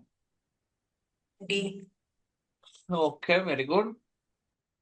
Mitochondrial respiration वगैरह है ये इसके अंदर जनरली ये मतलब इनिबिट होता है. साइनाइड पॉइजनिंग वगैरह के अगर देखोगे तो जो उसका पाथवे है एटीपी फॉर्मेशन वगैरह का तो इसके अंदर ये एंजाइम वगैरह को इनिबिट करके माइटोकॉन्ड्रियल रेस्पिरेशन की वजह से मतलब सेल्यूलर लेवल पे ही वो ऑक्सीजन की डेफिशिएंसी स्टार्ट कर देता है. तो इसकी वजह से क्या होता है कि सेल्यूलर लेवल पे जो ऑक्सीजन नहीं मिलने की वजह से साइटोटॉक्सिक इफेक्ट स्टार्ट हो जाती है और हमारा जो एनिमल है उसकी डेथ हो जाती है. तो inhibition of the mitochondrial respiration वाला इसमें ऑप्शन आएगा. Which form of the mercury was the predominately cause of the Minamata Bay disease? कौन सा ऐसा जो मर्क्यूरी का फॉर्म है इसके थ्रू मिनामाटा डिजीज होता है? पहले तो मिनामाटा डिजीज है वो जनरली कहाँ? जापान वगैरह के अंदर fall of the consumption of the shell fish caught from the sea reach into the methyl mercury. ये जो मिथाइल मर्क्यूरी है इसकी जो मतलब रीच वाला जो सी का पार्ट है वहां से ये मतलब आइसोलेट किया गया था. Are reported from the Minamata Bay area इसीलिए इसको मीनामाटा डिजीज या तो नाइगेटा डिजीज भी इसको बोलते हैं. तो ऑर्गेनिक मर्क्यूरी कंपाउंड है ये एक इसके अंदर आंसर आता है कि मीनामाटा बे डिजीज के अंदर क्या आता है? ऑर्गेनिक मर्क्यूरी कंपाउंड जिसके अंदर मिथाइल ग्रुप वाला जो मर्क्यूरी है वो जो एक्सपोजर होने की वजह से जनरली इसको मिनामाटा डिजीज इसके अंदर हुआ था जापान के अंदर. ये मिनामाटा एरिया है वो जापान के अंदर प्रेजेंट है और जनरली फीस वगैरह क्या करती है कि ये जो मर्क्यूरी वाला एक्सपोजर वाला वाटर है उसको कंजप्शन करती है. अब एक्यूमुलेशन एक्यूमुलेशन होने की वजह से मिथाइल मर्क्यूरी एक बार फीस में एक हद से ज्यादा तक एक्यूमुलेट हो जाता है. अब ये क्या करते हैं कि फिश वगैरह को ये कैच करके उसको मतलब एज अ इंजेक्शन करते हैं. तो इसकी वजह से पॉपुलेशन के अंदर क्या होता है? मर्क्यूरी का सपोज कि एक फिश के अंदर 1 माइक्रोग्राम इसके अंदर एक्यूमुलेट हुआ तो ऐसे 1 माइक्रोग्राम करके जो ह्यूमन के अंदर उसका एक्सपोजर लेवल है वो बहुत हाई हो जाता है. तो इसकी वजह से मिथाइल मर्क्यूरी की वजह से इस ये मिनामटा का आउटब्रेक हुआ था जापान के अंदर। Non specific antidotes is available for the poison by the sodium fluoroacetate, paraffinin, chlorinated hydrocarbon insecticide and rotenone। Non specific antidote पूछा है, मतलब सल्फर सोडियम जो फ्लोरोएसिटेट है वो एक जनरली नॉन स्पेसिफिक आता है, क्योंकि अदरवाइज जो बाकी के सारे जो दिए हुए हैं वो स्पेसिफिक इसका एंटीडोट वगैरह दिया है कि वेराफामिन है, देन क्लोरिनेटेड हाइड्रोकार्बन जो इंसेक्टिसाइड वगैरह है कि इसके अंदर यूज होता है, एन रोटेनॉन वगैरह का भी एक स्पेसिफिक एंटीडोट है। जबकि सोडियम फ्लोरोएसिटेट की पॉइजनिंग के अंदर कोई ऐसा स्पेसिफिक एंटीडोट नहीं दिया है, तो इसके अंदर क्या आएगा, sodium acetate. Diagnosis of the sodium fluoroacetate poisoning should be based on the detailed history, knowledge of the clinical sign and lesion। इसके थ्रू हम जनरली इसको मतलब आइडेंटिफाई किया सकता है। लेकिन इसका अगर एंटीडोट वगैरह देखोगे तो इसके अंदर कोई स्पेसिफिक एंटीडोट नहीं दिया है, जबकि रोटेनॉन वगैरह के अंदर हम sympathetic supportive therapy is indicated for the रोटेनॉन intoxication. Which of the following is not true about the arsenite? Significant histotoxic often occur at the part of arsenic poisoning. It produces the active intravascular hemolysis. It has a garlic-like odor or it is a gas at the room temperature। इसमें से कौन सा ऐसा sentence है जो generally हमारे लिए true नहीं है? तो एक तो गार्लिक सेंटेंस वाला है जो हाइड्रोजन आर्सेनिक के अंदर हमें पाया जाता है। देन आर्सेनाइड है, वो एज अ गैसियस फॉर्म में है। तो इसकी वजह से इसके अंदर क्या नहीं आता है कि सिग्निफिकेंट हिपेटोटॉक्सिक वाला जो ऑप्शन है ये इसके अंदर आता है, क्योंकि इसके अंदर देखोगे तो इंट्रावास्कुलर हिमोलाइसिस भी करता है ये। देन गार्लिक लाइक स्मेल भी इसके अंदर आता है, और it is a gas as the room temperature पे आर्सेनिक वगैरह है वो एज अ गैसियस फॉर्म के अंदर अवेलेबल रहता है। तो ये जनरल ये तीन ऑप्शन है, ये मतलब सिग्निफिकेंट हिपेटोटॉक्सिक वाला ऑप्शन इसके अंदर नहीं आएगा।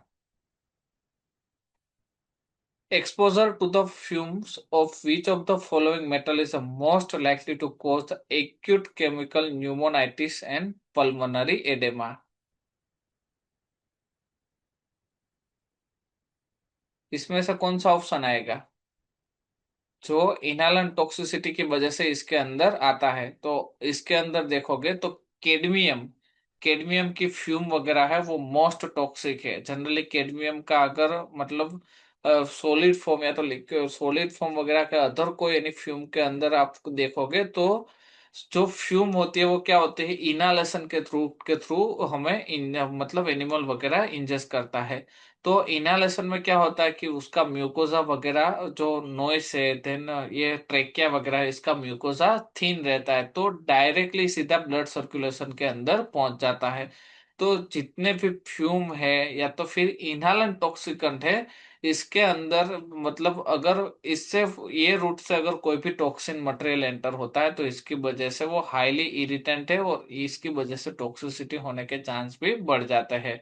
तो फ्यूम वगैरह के थ्रू अगर कोई भी टॉक्सिसिटी वगैरह होती है तो ये एक कैडमियम है जिसकी फ्यूम जनरली बन सकती है, तो इसके लिए ये कैडमियम की वजह से टॉक्सिसिटी होने के चांसेस ज्यादा हो जाता है। जबकि लेड है, जिंक है एंड कॉपर की इतनी नॉर्मली जितनी कैडमियम की बन सकती इतनी फ्यूम उसकी जनरेट एक साथ नहीं हो सकती। और जनरली अगर टॉक्सिसिटी के सोर्स वगैरह भी देखोगे तो कैडमियम वगैरह है वो डस्ट पार्टिकल या तो फिर माइनर जो फ्यूम जितने माइनर माइनर पार्टिकल है इसमें ये कन्वर्ट हो सकता है, जबकि ये लेड है, जिंक है, कॉपर है, ये सारे इतने फाइन पार्टिकल के अंदर कन्वर्ट नहीं हो सकते, इसीलिए कैडमियम इसके अंदर आंसर आएगा।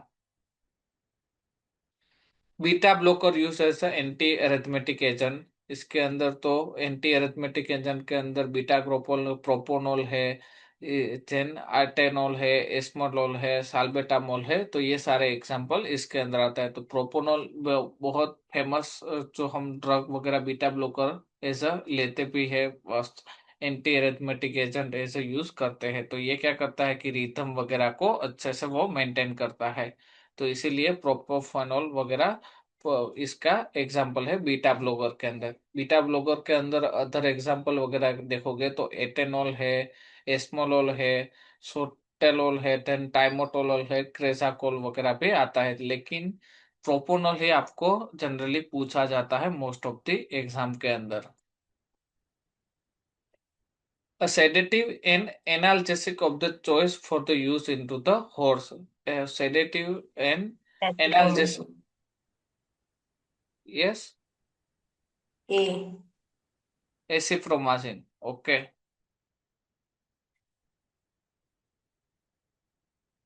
एसिप्रोमाजिन है, is a choice of the drug for the analgesic वगैरह के हॉर्स के लिए है। Then ascending order of the alpha toxicity into the potency. Alpha toxicity का अगर टॉक्सिन ए देखो, beta one, then gamma one, beta two and gamma two. Generally A. Beta one, gamma one, beta two and gamma two, तो ये सारा option आपका अंदर आएगा। लेकिन इसके अंदर क्या पूछा है, एसेंडिंग ऑर्डर पूछा है। तो एसेंडिंग ऑर्डर देखोगे तो इस तरह का आएगा कि मोस्ट टॉक्सिक है वो बीटा वन है। सॉरी, इसके अंदर एसेंडिंग ऑर्डर पूछा है तो beta one, then gamma one, beta two and gamma two.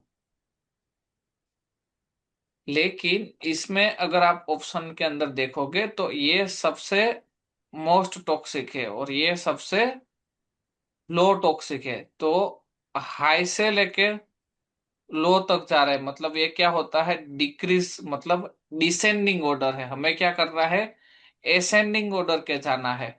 तो ये क्या है, सबसे लोवेस्ट टॉक्सिक है, ये सबसे हाईएस्ट टॉक्सिक है। तो हमें क्या करना है, लो से लेके अब तक जाना है, मतलब G2, B2, G1 and B1, मतलब इसका आंसर आएगा सी। G2, B2, G1 and B1 इधर क्लियरली, मतलब इसके अंदर दिया है असेंडिंग ऑर्डर। हम सबको पता है कि बीटा वन है वो सबसे मोस्ट टॉक्सिक है, जबकि G2 है वो सबसे लो टॉक्सिक है। तो इधर से लेके इधर तक आप जाओगे तो डिक्रीज डिक्रीज मैनर में जाएंगे, लेकिन हमें क्या करना है, असेंडिंग ऑर्डर में जाना है। तो पहला चूज क्या करना है कि सबसे लोवेस्ट वाला करना है कि G2, then B2, G1 and B1। ये अल्फा टॉक्सिनस बहुत बार ये क्वेश्चन पूछा जा चुका है, तो थोड़ा आप इसको टिक करने के टाइम पे एटलीस्ट याद रखना कि बीटा वन है, then G1, beta two and G2। सबसे बीटा वन टॉक्सिक है एंड सबसे कम है G2। इसलिए इसके अंदर ए ऑप्शन नहीं आएगा, जबकि सी ऑप्शन आएगा। The example of uterine stimulant. इसके अंदर एग्जाम्पल ऑफ यूटेराइन स्टिम्युलेंट के अंदर ऑक्सीटोसिन वगैरह ये ऑप्शन आ सकते हैं, क्योंकि आप सबको पता है कि कॉन्ट्रैक्शन वगैरह यूट्रस का करवाने के लिए हम क्या करते हैं, ऑक्सीटोसिन का इंजेक्शन जनरली देते हैं। तो ये ऑक्सीटोसिन क्या करता है, यूट्राइन का कॉन्ट्रैक्शन वगैरह करवाता है डिस्टोक क्या वगैरह के अगर अंदर कोई मेजर, मतलब पेनिट्रेशन कर सके ऐसा कोई पार्ट नहीं हो और उसका सर्विक्स वगैरह ओपन हो, तो हम क्या करते हैं, ऑक्सीटोसिन वगैरह का इंजेक्शन देते हैं, तो इजीली वो फीटस वगैरह है वो बाहर आ सकता है। लेकिन सर्विस एक बार क्लोज हो तो हमें कभी भी ऑक्सीटोसिन का इंजेक्शन नहीं देना है, क्योंकि सर्विक्स क्लोज होने की वजह से अगर हमने ऑक्सीटोसिन का इंजेक्शन दे दिया तो इसकी वजह से क्या होगा, यूट्रस वगैरह का कॉन्ट्रैक्शन वगैरह इंक्रीज हो जाएगा। तो यूट्रस का कॉन्ट्रैक्शन इंक्रीज हो गया प्लस सर्विक्स ऑफ है, मतलब इसकी वजह से क्या होता है, पेनिट्रेशन होने की वजह से यूट्रस वगैरह फट सकता है। तो सर्विक्स ओपन होनी चाहिए before giving to the oxytocin injection. Mechanism of action of carminatives. Carminative की मैकेनिज्म ऑफ एक्शन देखोगे तो by having mild irritating action on the mucous membrane and tend to relax gastrointestinal muscular, particularly cardiac sphincter of the stomach. Generally carminative वगैरह का अगर toxicity वगैरह देखोगे तो इसके अंदर ये म्यूकस मेम्ब्रेन को एक तो माइल्ड इरिटेटिव है। कार्मिनेटिव्स वगैरह क्या करते हैं कि म्यूकस मेम्ब्रेन को एक तो इरिटेंट है और इतना भी इरिटेंट नहीं कि वो उसको मतलब स्टिम्युलेट कर दे। माइल्ड इरिटेंट है म्यूकस मेम्ब्रेन को and relax the gastrointestinal muscarinic particularly cardiac sphincter of the stomach. Generally cardiac sphincter को ये रिलैक्स करवा देता है। Specific antidote for the arsenic poisoning, इसके अंदर पे आपको सबको पता है कि डाइक्यूमेरोल वगैरह है वो आर्सेनिक पॉइजनिंग के अंदर आता है। तो इसके साथ साथ हम अदर के भी देख लेते हैं कि आर्सेनिक के अंदर डाइक्यूमेरोल है। देन ये लेड के अंदर देखोगे तो डाइक्यूमेरोल के साथ जनरली हमें लेड के अंदर क्या टिक करना है, calcium disodium EDTA. Then nitrate वाला तो हमने देख लिया कि मिथिलिन ब्लू है। देन पैरासीटामोल का एन एसिटाइल सिस्टीन है, ये भी बहुत बार पूछा गया है। देन पैराफेमिन का विटामिन के है। तो ये दो एग्जाम्पल मैंने एग्जाम में भी बहुत बार देखे हुए हैं। तो ऐसे एंटीडोट वाला जो एक मतलब टेबल बना के भी आपको रखना है कि हाई मतलब हाई हेवी मेटल का कौन सा है और उसके सामने इसका एंटीडोट कौन सा है। Mark the true statement. Oxalate may produce the hypocalcemia and hypomagnesemia leading to the rapid death. Oxalate will not interfere with the kidney tubules function. Oxalate do not inhibit the various respiratory enzyme activated by the calcium or magnesium. Oxalate may produce the hypocalcemia and hypomagnesemia but do not lead to rapid death. इसमें से कौन सा statement है वो true है, कोई मेरे को बता पाएगा?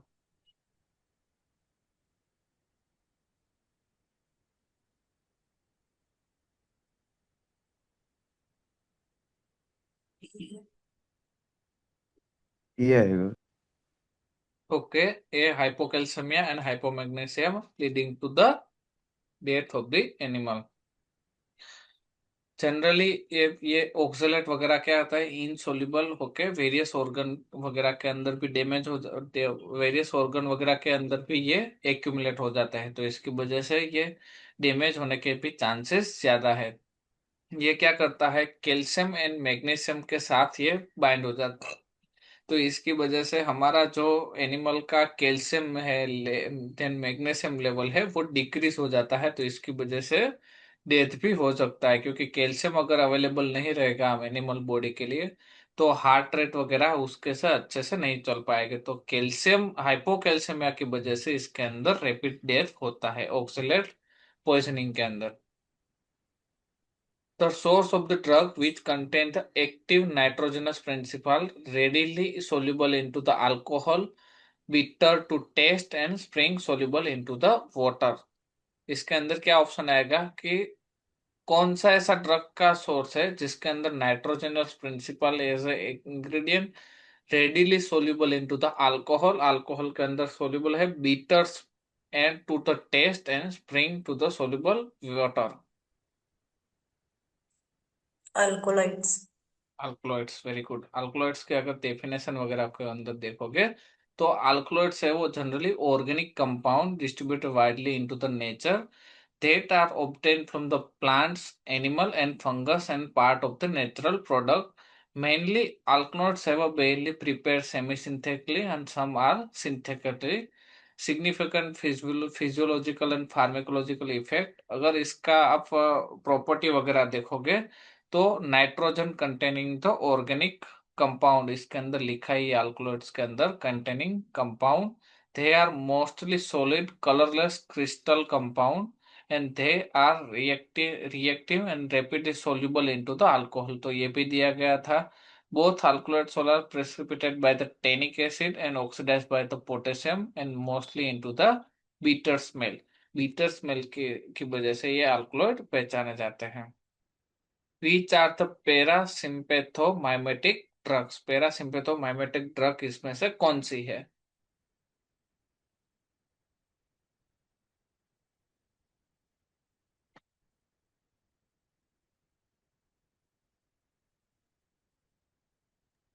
ए। ए। ओनली सेकेंड एंड थर्ड, मतलब बिथाकोल एंड एसिटाइल कोलिन है वो पैरासिम्पेथोमाइमेटिक है, जबकि ये पैरासिम्पेथोलाइटिक ड्रग है। तो पैरासिम्पेथोला माइमेटिक वगैरह का क्लासिफिकेशन देखोगे तो एसिटाइल कोलिन है, बीथाकोलिन है, कार्बाकोल है एंड मिथाकोल है। तो बीथाकोल एंड एसिटाइल कोलिन आ गया। देन अगर मतलब पैरासिम्पेथोलाइटिक वगैरह का क्लासिफिकेशन देखोगे तो इसके अंदर ये एट्रोफिन एंड पिलोकार्पिन वगैरह आएगा।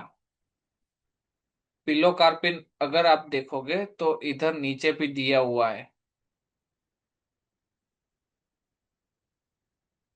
क्लासिफिकेशन में, देखा?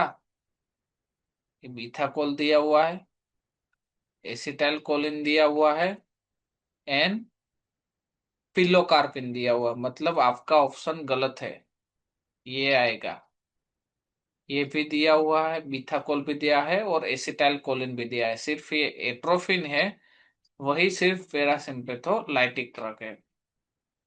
इधर आप क्लासिफिकेशन देखोगे तो कोलिनोमाइमेटिक ड्रग के अंदर पिल्लोकार्पिन दिया हुआ है, देन एसिटाइल कोलिन दिया है, बीथाकोल है वो एस्टर है, जबकि ये अल्कलॉइड्स है। तो पिल्लोकार्पिन भी एक सिम्पेथोमाइमेटिक ड्रग ही है। Which antibiotic acts by the binding to the 50s ribosome unit of the drug? कौन सा आएगा इसके अंदर? Kanamycin. कानामाइसिन, देन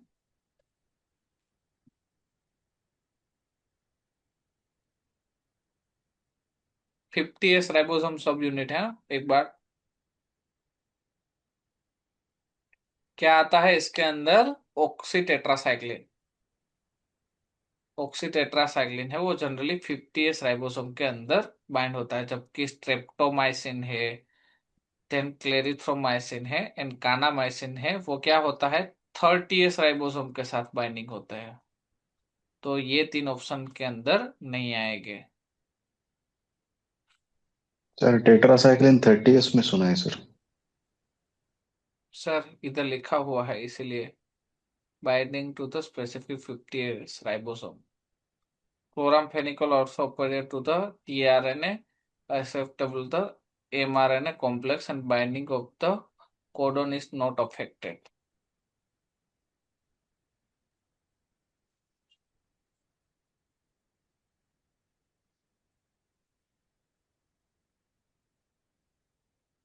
एक बार आप भी वेरीफाई कर लेना, मैं भी वेरीफाई कर लूँ, लेकिन इधर लिखा हुआ है मतलब ऑक्सीटेट्रासाइक्लिन वगैरह ही आएगा, क्योंकि कानामाइसिन है, स्ट्रेप्टोमाइसिन है, क्लेंडिथोमाइसिन है, ये एक एमाइनोग्लाइकोसाइड के है। तो ये क्या होता है? 30s राइबोसोम के साथ ये बाइंड होता है। फिर भी मैं एक बार वेरीफाई करके आपको नेक्स्ट लेक्चर में बताऊंगा।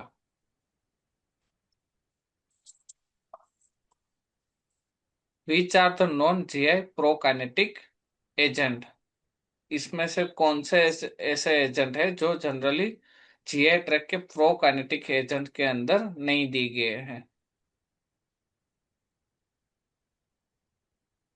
तो जीआई ट्रैक का अफेक्टिंग मोटिलिटी के अंदर अगर आप क्लासिफिकेशन देखोगे तो प्रोकाइनेटिक के अंदर एक तो ड्रोमपेरिडोन दिया है, देन इसका लिवोप्रोमन वगैरह नहीं दिया है। तो सेकंड एंड फिफ्थ है वो नहीं दिया है। लोपेरामाइड वगैरह प्रोकाइनेटिक नहीं है, वो क्या करता है? डिक्रीज करवाता है मूवमेंट को। Which anti-cancerous drug produce the cardiotoxic specifically? इसमें से कौन से ऐसे एंटी कैंसरस ड्रग है जो कार्डियोटॉक्सिक स्पेसिफिकली मतलब कार्डियक टॉक्सिसिटी करते हैं? तो एंटी नियोप्लास्टिक वाला जो ड्रग है इसके अंदर इसका एग्जांपल दिया है। तो जो डोक्सोरुबिन है वो एंटी कैंसरस ड्रग के अंदर आता है जो जो produce the cardiotoxicity specifically. Which snake venom are the neurotoxic? इसमें से कौन सा ऐसा स्नेक वेनम है जो न्यूरोटॉक्सिक अंदर जनरली आते हैं? तो सर इस Cobra. प्रीवियस क्वेश्चन बताइए please. Hello, sir previous question बताइए एक बार। ये हाँ sir.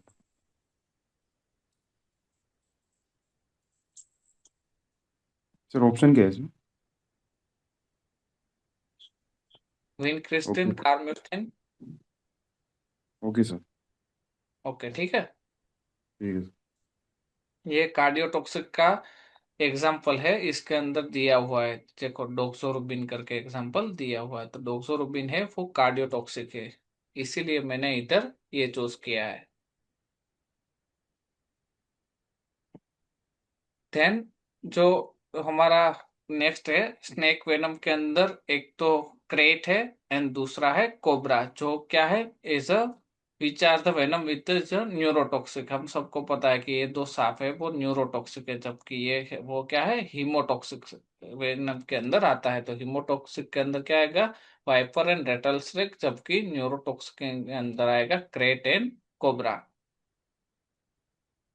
Prolonged oral therapy of the broad spectrum antibiotic leads to the, इसके अंदर क्या आएगा, super infection. Okay very good, super infection आएगा इसके अंदर, क्योंकि बहुत बार एक ही चीज देने की वजह से क्या होता है, सुपर इन्फेक्शन की डेफिनेशन के अंदर दिया है कि super infection refer to the appearance of the new infection as the result of the increased use for the antimicrobial drug. It primarily occurred due to the elimination of the normal bacterial flora, particularly gastrointestinal, respiration, and genitourinary tract antimicrobial agent, as the result of which certain the opportunistic resistant bacteria। Generally क्या होता है, एक ही चीज बार बार देने की वजह से दूसरे जो अलग अलग बैक्टीरिया वगैरह है इसका पॉपुलेशन वगैरह बढ़ जाता है, तो इसकी वजह से क्या होता है कि जो हमारा बैक्टीरिया वगैरह एक्सेसिव ग्रोथ होने की वजह से सुपर इन्फेक्शन के चांसेस बढ़ जाता है। Antibiotic penicillin is discover by the, ये फिर से अलग, फिर से सेम क्वेश्चन आया है 1929 में अलेक्जेंडर फ्लेमिंगो ने जो इसका खोज किया था। Loading drug dose of the drug is, इसको क्या बोलते हैं, when the half life of the drug is long, when the serum concentration is to be achieve, when the therapeutic index is low, and when the drug follow first order kinetic. D.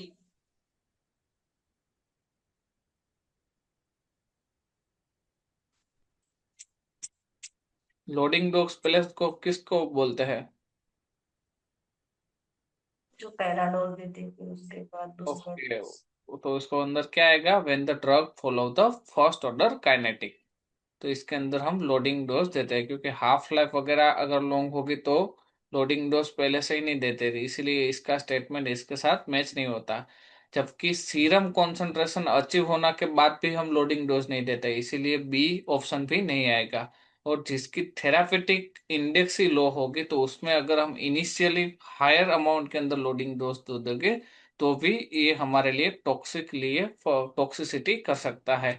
इसीलिए इसके अंदर क्या आएगा, first order kinetic वाला sentence है वो match होता है कि जो भी ड्रग होती है वो फर्स्ट ऑर्डर काइनेटिक, मतलब जितना उसका डोज दोगे उतनी उसकी इफेक्ट ज्यादा मिलेगी। तो इन केस में हम पहले इनिशियल लोडिंग डोज देते हैं और बाद में एक बार कॉन्सेंट्रेशन अचीव होने के बाद हम उसको मेंटेन करने के लिए मेंटेनेंस डोज देते हैं। Ability of the drug to cause the cancer is called,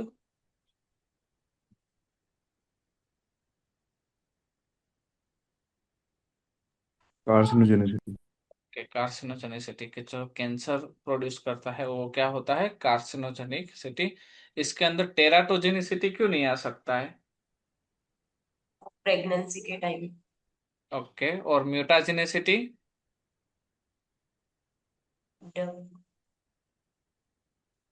mutation के कारण होता है। म्यूटेशन के कारण होता है। न्यूरोटॉक्सिसिटी, न्यूरॉन्स वगैरह के अंदर, तो कैंसर और न्यूरॉन्स का तो कोई मतलब लेना देना नहीं है, तो कार्सिनोजेनिसिटी इसके अंदर आंसर आएगा। कभी कभार क्या होता है कि लोग फास्ट फास्ट में ये टेराटोजेनिसिटी भी टिक करके आ जाता है, तो ये एक ध्यान में रखना है कि कैंसर में कार्सिनोजेनिसिटी टिक करना है। Atropine is the example of the parasympatholytic. Lytic, हाँ, पैरासिम्पेथो माइमेटिक नहीं आएगा, लाइटिक आएगा, इधर ध्यान में रखना है, क्योंकि ये जो एट्रोफिन वगैरह है वो लाइटिक ड्रग है, इसके अंदर एट्रोफिन है, आयोसिन है, आयोसाइनेट है, देन होमेट्रोफिन है, ट्रोपिकामाइड वगैरह, यूकेट्रोपिन वगैरह इसके अंदर लाइटिक ड्रग है, तो इसके अंदर क्या आएगा, parasympatholytic drug. then antimicrobials may cause the arthropathic toxicity into the pups. इनमें से कौन से ऐसे एंटीबायोटिक है जो आर्थ्रोपैथी करती है? A. फ्लोरोक्विनोलोन्स, then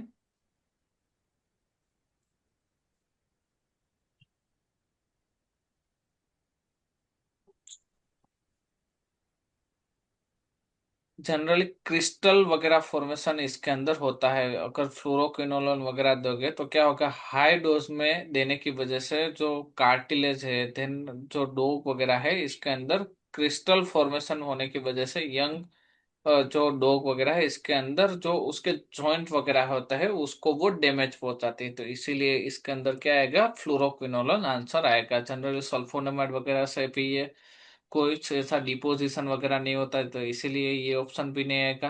देन एमाइनोग्लाइकोसाइड के अंदर भी ऐसा कोई मतलब चीज हमें नहीं मिलती है कि कार्टिलेज वगैरह को डैमेज करे या तो फिर कार्टिलेज वगैरह के अंदर डिपॉजिट हो।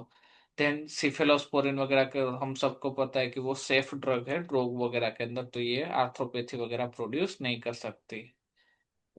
नेक्स्ट है हमारा therapeutic index ratio, A. A T divided by the ED50। Prodrug is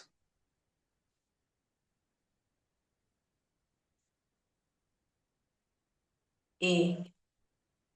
inactive drug which get activate into the body. तो इसको क्या बोलते हैं हम, जो इनिशियली जो इनएक्टिवेट ड्रग है वो ड्रग क्या होती है, मेटाबोलाइज होके फिर अंदर जब मेटाबोलाइज है वो एक्टिवेट फॉर्म हुआ होता है, वो अगर काम कर रहा है तो हम बाय डिफॉल्ट बाहर से वो मेटाबोलाइट्स नहीं दे रहे। जो हम दे रहे हैं वो कोई बॉडी के लिए काम की नहीं है, लेकिन जब उसमें से मेटाबॉलिज्म होकर दूसरा कंपाउंड बनता है तो वो उसके लिए काम का है हमारे बॉडी के लिए। तो inactive drug which gate activated into the body, इसीलिए इसके अंदर ऑप्शन क्या आता है, प्रो ड्रग को हम क्या बोलते हैं कि प्रो ड्रग मतलब इनिशियली वो ड्रग एज अ काम नहीं करती, जो इनिशियल जो हम मेटाबोलाइट्स देते हैं वो एज अ प्रो ड्रग है, मतलब ड्रग के पहले का स्टेज है। जबकि वो एक बार एनिमल बॉडी के अंदर जाके मेटाबोलाइज होके जो इफेक्ट प्रोड्यूस करती है वो मेटाबोलाइट्स की वजह से कर रही है, तो इसको क्या बोलते हैं, हम प्रो ड्रग बोलते हैं। Dose of the drug depends on Half-life. Half-life. Sorry rate of the express rate of the absorption वगैरह है, वो क्या होता है कि जो मतलब इफेक्ट ऑन द ऑनसेट, मतलब जितना एब्जॉर्ब होगा उतने ऊपर से हम क्या बोलते हैं कि डोज डिसाइड करना है। तो इसकी इसीलिए इसके अंदर ऑप्शन क्या आएगा, हाफ लाइफ आएगा। क्योंकि हाफ लाइफ में हम इंटरवल नक्की करते हैं कि ए डोज इधर दिया तो इसके बाद 6 घंटे के बाद डोज देके या तो फिर 8 घंटे के बाद दोगे, तो अगर उसका हाफ लाइफ भी हमें पता नहीं होगा तो इसकी वजह से क्या होता है कि हमें उसका जो इंटरवल है वो डिसाइड नहीं कर पाते। तो इसीलिए क्या करना है, हमें हाफ लाइफ है इसके ऊपर से इसको मतलब डोज डिसाइड करना है, डोज इंटरवल डिसाइड करना है। Drug metabolism occur mainly into the Liver. Mostly liver के अंदर ही बहुत सारे जो ड्रग वगैरह है के अंदर इसका मेटाबॉलिज्म नहीं होता है। तो मोस्ट ऑफ द ड्रग है मेटाबॉलिक एंजाइम है, ये सारी चीजें मतलब ड्रग लीवर के अंदर मतलब मेटाबोलाइज होती है। आपको मेरी आवाज आ रही है? मेरा इंटरनेट कनेक्शन शायद गया। हाँ। ओके ओके ठीक है, शायद मेरा इंटरनेट ठीक हुआ है।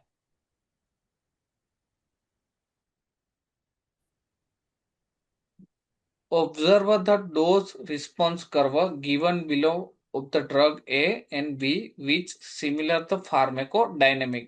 इसके अंदर दो ड्रग के ड्रग रिस्पॉन्स विशिष्ट डोज दिए हैं, तो इसके ऊपर से दो स्टेटमेंट दिए गए हमारे सामने। Drug A is the more potent than but less efficacious than the drug B. Second option है drug B is the more potent more efficacious than the drug A and drug A is the less potent but the more efficacious, efficacious than the drug B, and drug B is the more potent but less efficacious than the drug A. पहले तो इसको समझने के लिए हमें क्या करना पड़ेगा कि एफिकेसी एंड पोटेंसी, ये दो वर्ड का हमें पता होना चाहिए. तो what is the efficacy and what is the potency? Maximum effect produced by drug is called efficacy. Potency and efficacy.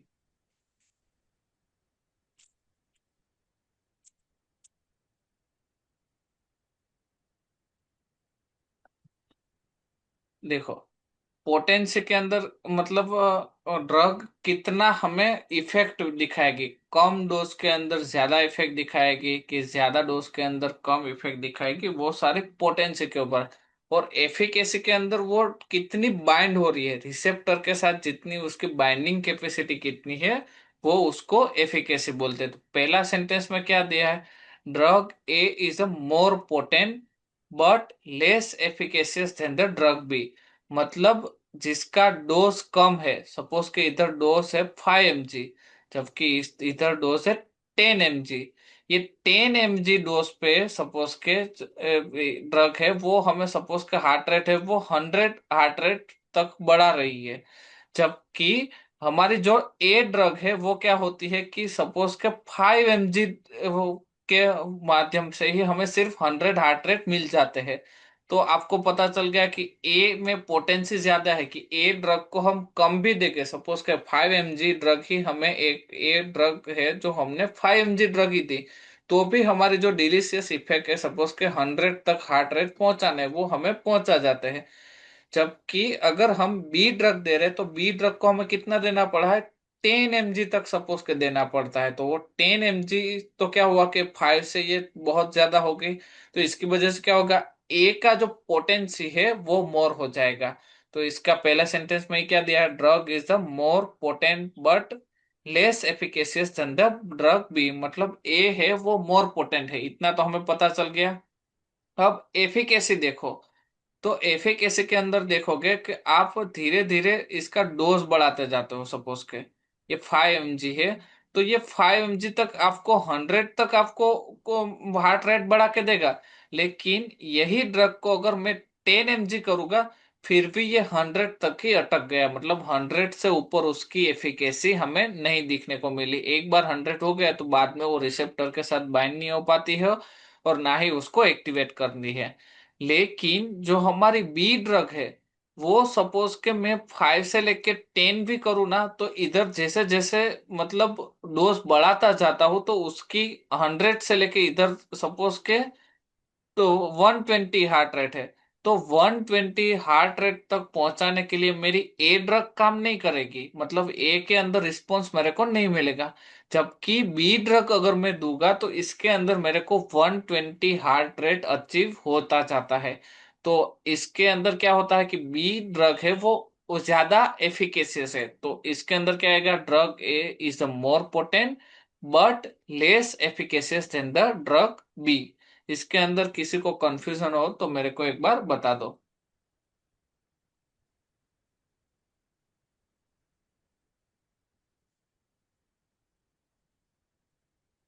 Efficacy and potency के बीच में आपको पता चल गया. इधर सिंपल ही मैंने एक एग्जांपल लिया कि 100 हार्ट रेट है, इधर 120 हार्ट रेट है. तो अगर मैं ए ड्रग दे रहा हूं तो इसकी पोटेंसी ज्यादा है कि वो 5 mg ड्रग के अंदर 100 हार्ट रेट अचीव कर लेती है. लेकिन बी ड्रग से अगर मेरे को 100 हार्ट रेट अचीव करना है तो इसका डोज कहाँ तक जा रहा है? अराउंड 10 या तो 15 के अराउंड आसपास जा रहा है. इधर सिर्फ मैं एक एग्जांपल दे रहा हूँ.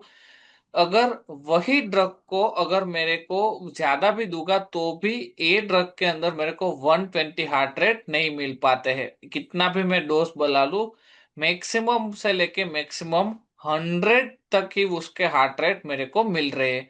जबकि बी ड्रग के अंदर मेरे को सपोज के एफिकेसी उसकी ज्यादा है, तो अगर मेरे को 120 हार्ट रेट अचीव करने हैं तो मैं ए ड्रग से काम नहीं कर पाऊंगा. मेरे को क्या देना पड़ेगा? बी ड्रग ही देना पड़ेगा, चाहे ज्यादा डोज में क्यों ना देना पड़े.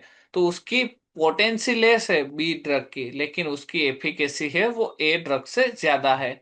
ऐसा डायग्राम बहुत बार पूछा जा चुका है, इसीलिए जो पोटेंसी है, पोटेंसी का मीनिंग क्या है कि जो कम डोज के अंदर हमें इफेक्ट दिखने को मिलती है तो वो ड्रग ज्यादा पोटेंसी है। लेकिन जितनी इफेक्ट हमें ज्यादा जो ड्रग में मिलती है उसको क्या बोलते हैं, उसकी एफिकेसी ज्यादा है। तो इधर बी ड्रग के अंदर हमें क्या बोलता है, रिस्पॉन्स है वो ज्यादा मिल रहा है, मतलब इसकी बी ड्रग की एफिकेसी ज्यादा है।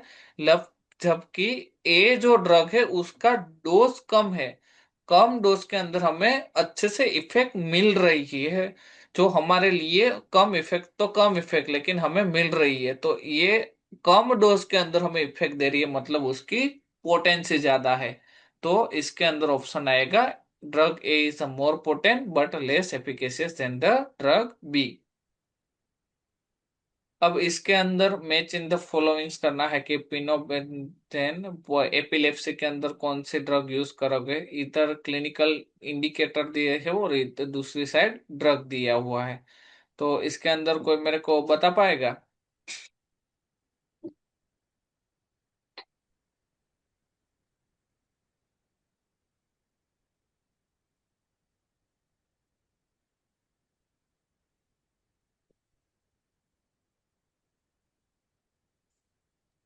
थर्ड चलो ऑप्शन। बता देता हूँ। पाइमोबेंडेन है वो डायलेटेड कार्डियोमायोपैथी के अंदर यूज होता है। पोटेशियम ब्रोमाइड है वो जनरली एपिलेप्सी वगैरह के अंदर यूज होता है। टेक्रोलियमेस वगैरह ऑटो इम्यून डिजीज के अगेंस्ट में ये होता है, और डोमपेरिडोन वगैरह वोमिसन वगैरह के अंदर यूज होता है। ऐसे जो मैच इन द फॉलोइंग्स वगैरह है, इसमें आपको क्या करना है पता है, कि जो पहले हमें आता है ना वो पहले मैच कर लेना है। सपोज के डोमपेरिडोन मेरे को एक पता है, बाकी के सारे बहुत टफ है, तो सपोज के नहीं पता है, तो इसके अंदर मेरे को आई एम श्योर कि यही है। तो डी के अंदर सपोज के 5 है, तो ये जो 4 है, तो इसके अंदर ऑप्शन देखूंगा तो इसके अंदर लास्ट में सिर्फ 2 ही ऑप्शन है, तो ऑटोमेटिकली ये 2 मेरे लिए रिमूव हो गए।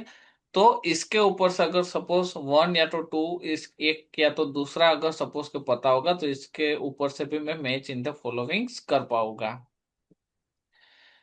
Name the anesthetic described below. It is the intravenous anesthesia used for the sedation, induction, and maintenance of the anesthesia. It decreases the rate of the GABA dissociate from its receptor, and it is available as the aqueous emulsion, and it is also indicated for the state of the epilepticus. तो इसके अंदर कौन सा anaesthesia आएगा, already मैं बता चुका हूँ।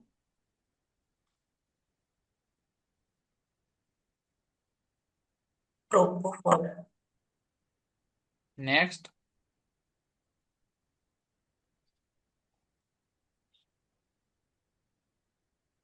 Correct answer is the propofol. Okay, आप सही हो। ये क्या करता है कि गाबा जो रिसेप्टर है उसको क्या करता है, rate of the GABA dissociation करता है। तो इसके अंदर प्रोपोफॉल वगैरह है, इसकी वजह से ही ये प्रेग्नेंट जो एनिमल वगैरह होते हैं उसकी सीजेरियन सेक्शन वगैरह के अंदर ये प्रोपोफॉल यूज होता है। अगर हम न्यूली मतलब एनेस्थेसाइड एनिमल को देना स्टार्ट करते हैं तो हमें सेफ एनेस्थेसिया भी अगर बोला जाए तो भी ये प्रोपोफॉल है, क्योंकि प्रोपोफॉल में अगर 3 to 4 टाइम भी अगर आपने हायर एनेस्थेटाइज डोज दे दिया तो भी एनिमल नहीं मरता है। जबकि बाकी के सारे जो एजेंट्स है वो क्या करते हैं, न्यूरॉन्स वगैरह को मतलब हाईली सेडेशन प्रोड्यूस करते हैं, तो इसकी वजह से एनिमल की डेथ होने के चांसेस ज्यादा बढ़ जाते हैं। तो इसीलिए अगर आप एनेस्थेसिया वगैरह का इनिशियली यूज कर रहे हो तो प्रोपोफॉल बेटर है कि प्रोपोफॉल यूज करो। प्रेगनेंसी वगैरह के सिजेरियन सेक्शन वगैरह के अंदर भी हम प्रोपोफॉल यूज करते हैं, क्योंकि जो अंदर पॉप्स वगैरह होते हैं एनिमल बॉडी के अंदर, वो पॉप्स को निकालने के लिए हम क्या करते हैं, उसके रेस्पिरेशन वगैरह को इफेक्ट नहीं होना चाहिए at the time of the surgery. जबकि जो मदर डेम है उसको क्या करना पड़ता है, सेडेटिव कर देना पड़ता है। तो इसीलिए प्रोपोफॉल वगैरह क्या करता है कि जो पफ्स वगैरह है उसके रेस्पिरेशन वगैरह को ये इफेक्ट नहीं पहुंचाता है। इसीलिए जो प्रोपोफॉल है वो safe anaesthesia for the pregnant animal. Fenbendazole and albendazole have a great anti-emetic property than the thiabendazole। ये पहला सेंटेंस है। दूसरा है the this solution rate passage along the gastrointestinal tract and absorption of the albendazole and fenbendazole into the systemic circulation are the markedly slow than the observed of the thiabendazole and result into the extended residence and time for the active metabolites of the benzimidazole methyl carbamate। तो ये दो sentence हमें दिए गए हैं। ये दो sentence पहले तो करेक्ट है कि नहीं है। अगर करेक्ट है तो एक का एक्सप्लेनेशन दूसरे में दिया है कि दूसरे का एक्सप्लेनेशन हमें पहले में दिया है। कोई मेरे को बता पाएगा? A. Both statement are correct and second is correct explanation of the first. Very good. Both system statement is the true है। और जैसे कि इसमें क्या होता है कि फेनबेंडाजोल इधर दिया हुआ है कि fenbendazole and albendazole have a great anti helminthic property than the thiabendazole. अगर आप एंटी हेलमिंथिक प्रॉपर्टी वगैरह इन दोनों की डिस्क्रिप्शन में देखोगे तो फेनबेंडाजोल एंड अल्बेंडाजोल की पोटेंसी है वो ज्यादा मिलती है देन द थाइबेंडाजोल। क्यों? क्योंकि तो डिसोसिएशन रेट है passage along with the gastrointestinal tract के है तो वो albendazole and fenbendazole into the systemic circulation में ज्यादा एब्जॉर्ब हो जाता है। तो इसकी वजह से ये थाइबेंडाजोल से कंपेयर में हमें इसकी इफेक्ट ज्यादा मिलती है। तो इसीलिए इसका करेक्ट एक्सप्लेनेशन है सेकंड स्टेटमेंट है वो फर्स्ट का। Which of the following drug does not need to metabolite activator for the production of the effect? Then enapramil है, phenacetin है, then phenobarbital है and procaine है। तो इसके अंदर क्या आएगा?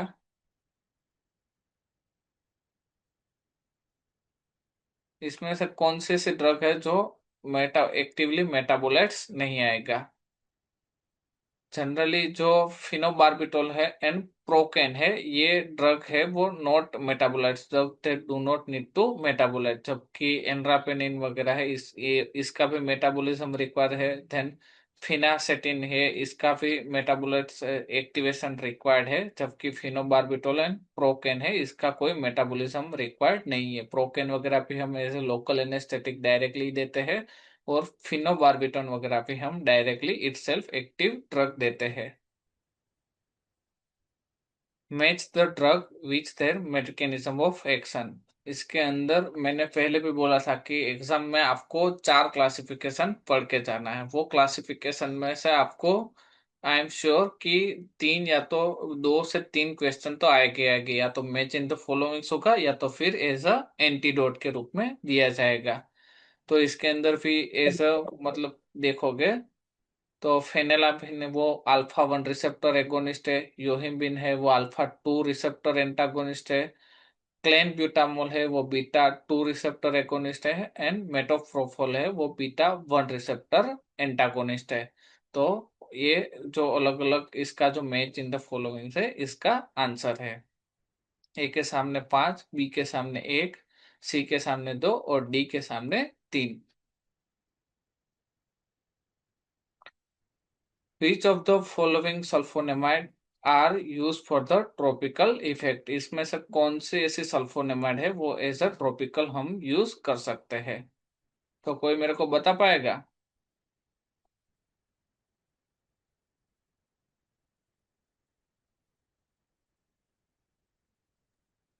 A, B and D.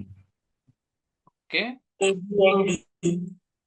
A B and D. तो इसके अंदर क्या आएगा? A B and D.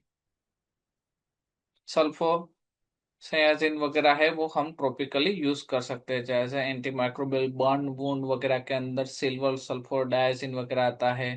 Then ये मैफेडामाइड भी बर्न क्रीम वगैरह के अंदर आता है। सल्फोएसिटामाइड है वो आई इन्फेक्शन वगैरह के अंदर यूज होता है। एंड सल्फा डॉक्सिम वो है सिस्टमिक या तो ओरली जनरली नॉट ट्रॉपिकली हम यूज कर सकते हैं इसको। Compared with the mammalians and avian species, the half-life of antimicrobial into the fish and reptiles are prolonged. क्यों? क्योंकि in poikilothermal species, the half-life of the antimicrobial related to the lower metabolic turnover rate. तो ये दो sentence आपके सामने दिए हैं तो ये दोनों सेंटेंस पहले तो करेक्ट है कि नहीं है।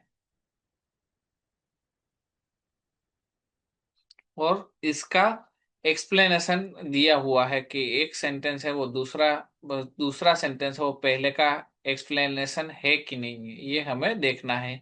इसके अंदर क्या दिया है कि एंटी माइक्रोबियल जो हमारी ड्रग रहती है वो मेमेलियन एंड एवियन स्पीसीज दोनों के स्पीसीज के अगर देखा जाए तो half life of the antimicrobial into the fish and reptiles are the prolong. Fish and reptiles के अंदर as compare to the mammal and avian species के कंपेयर में इसकी हाफ लाइफ ज्यादा होती है। तो स्टेटमेंट वन में इधर क्या दिया कि statement one is correct and second is the correct. क्यों? क्योंकि पोइकिलोथर्मल जो स्पीसीज है, ये जो सारी फिश है रेप्टाइल्स है, उसकी half life as compare to the other decrease होती है, क्योंकि इसके अंदर ब्लड सर्कुलेशन वगैरह कम होता है, तो इसकी वजह से हाफ लाइफ जो सॉरी ज्यादा होते हैं, तो इसकी वजह से क्या होता है हाफ लाइफ वगैरह इसका क्लियरेंस वगैरह है इसकी ज्यादा होती है। Poikilo animal have a lower metabolic rate which drug metabolism and clearly lead to the longer half life. Generally both statement are true, but statement is the correct explanation of the statement 1. Cyanide poisoning is often observed into the livestock. What is not true about is cyanide poisoning के बारे में correct option इसमें से क्या नहीं दिया गया है? It occur acute and per acute form. Okay. Then the most frequent cause of the poisoning is the ingestion of the plants containing the cyanogenic plant. तो ये भी एक correct है. The treatment comparing the sodium nitrate is distilled water 10 mg per kg followed by the sodium thiosulfate. The affect the oxygen carrying capacity of the blood and blood is cherry red color. तो इसका answer मेरे को कोई बता पाएगा? A. D. A, D. इसके अलावा ध्यान से पढ़ो एक बार तो आपको समझ में आ जाएगा।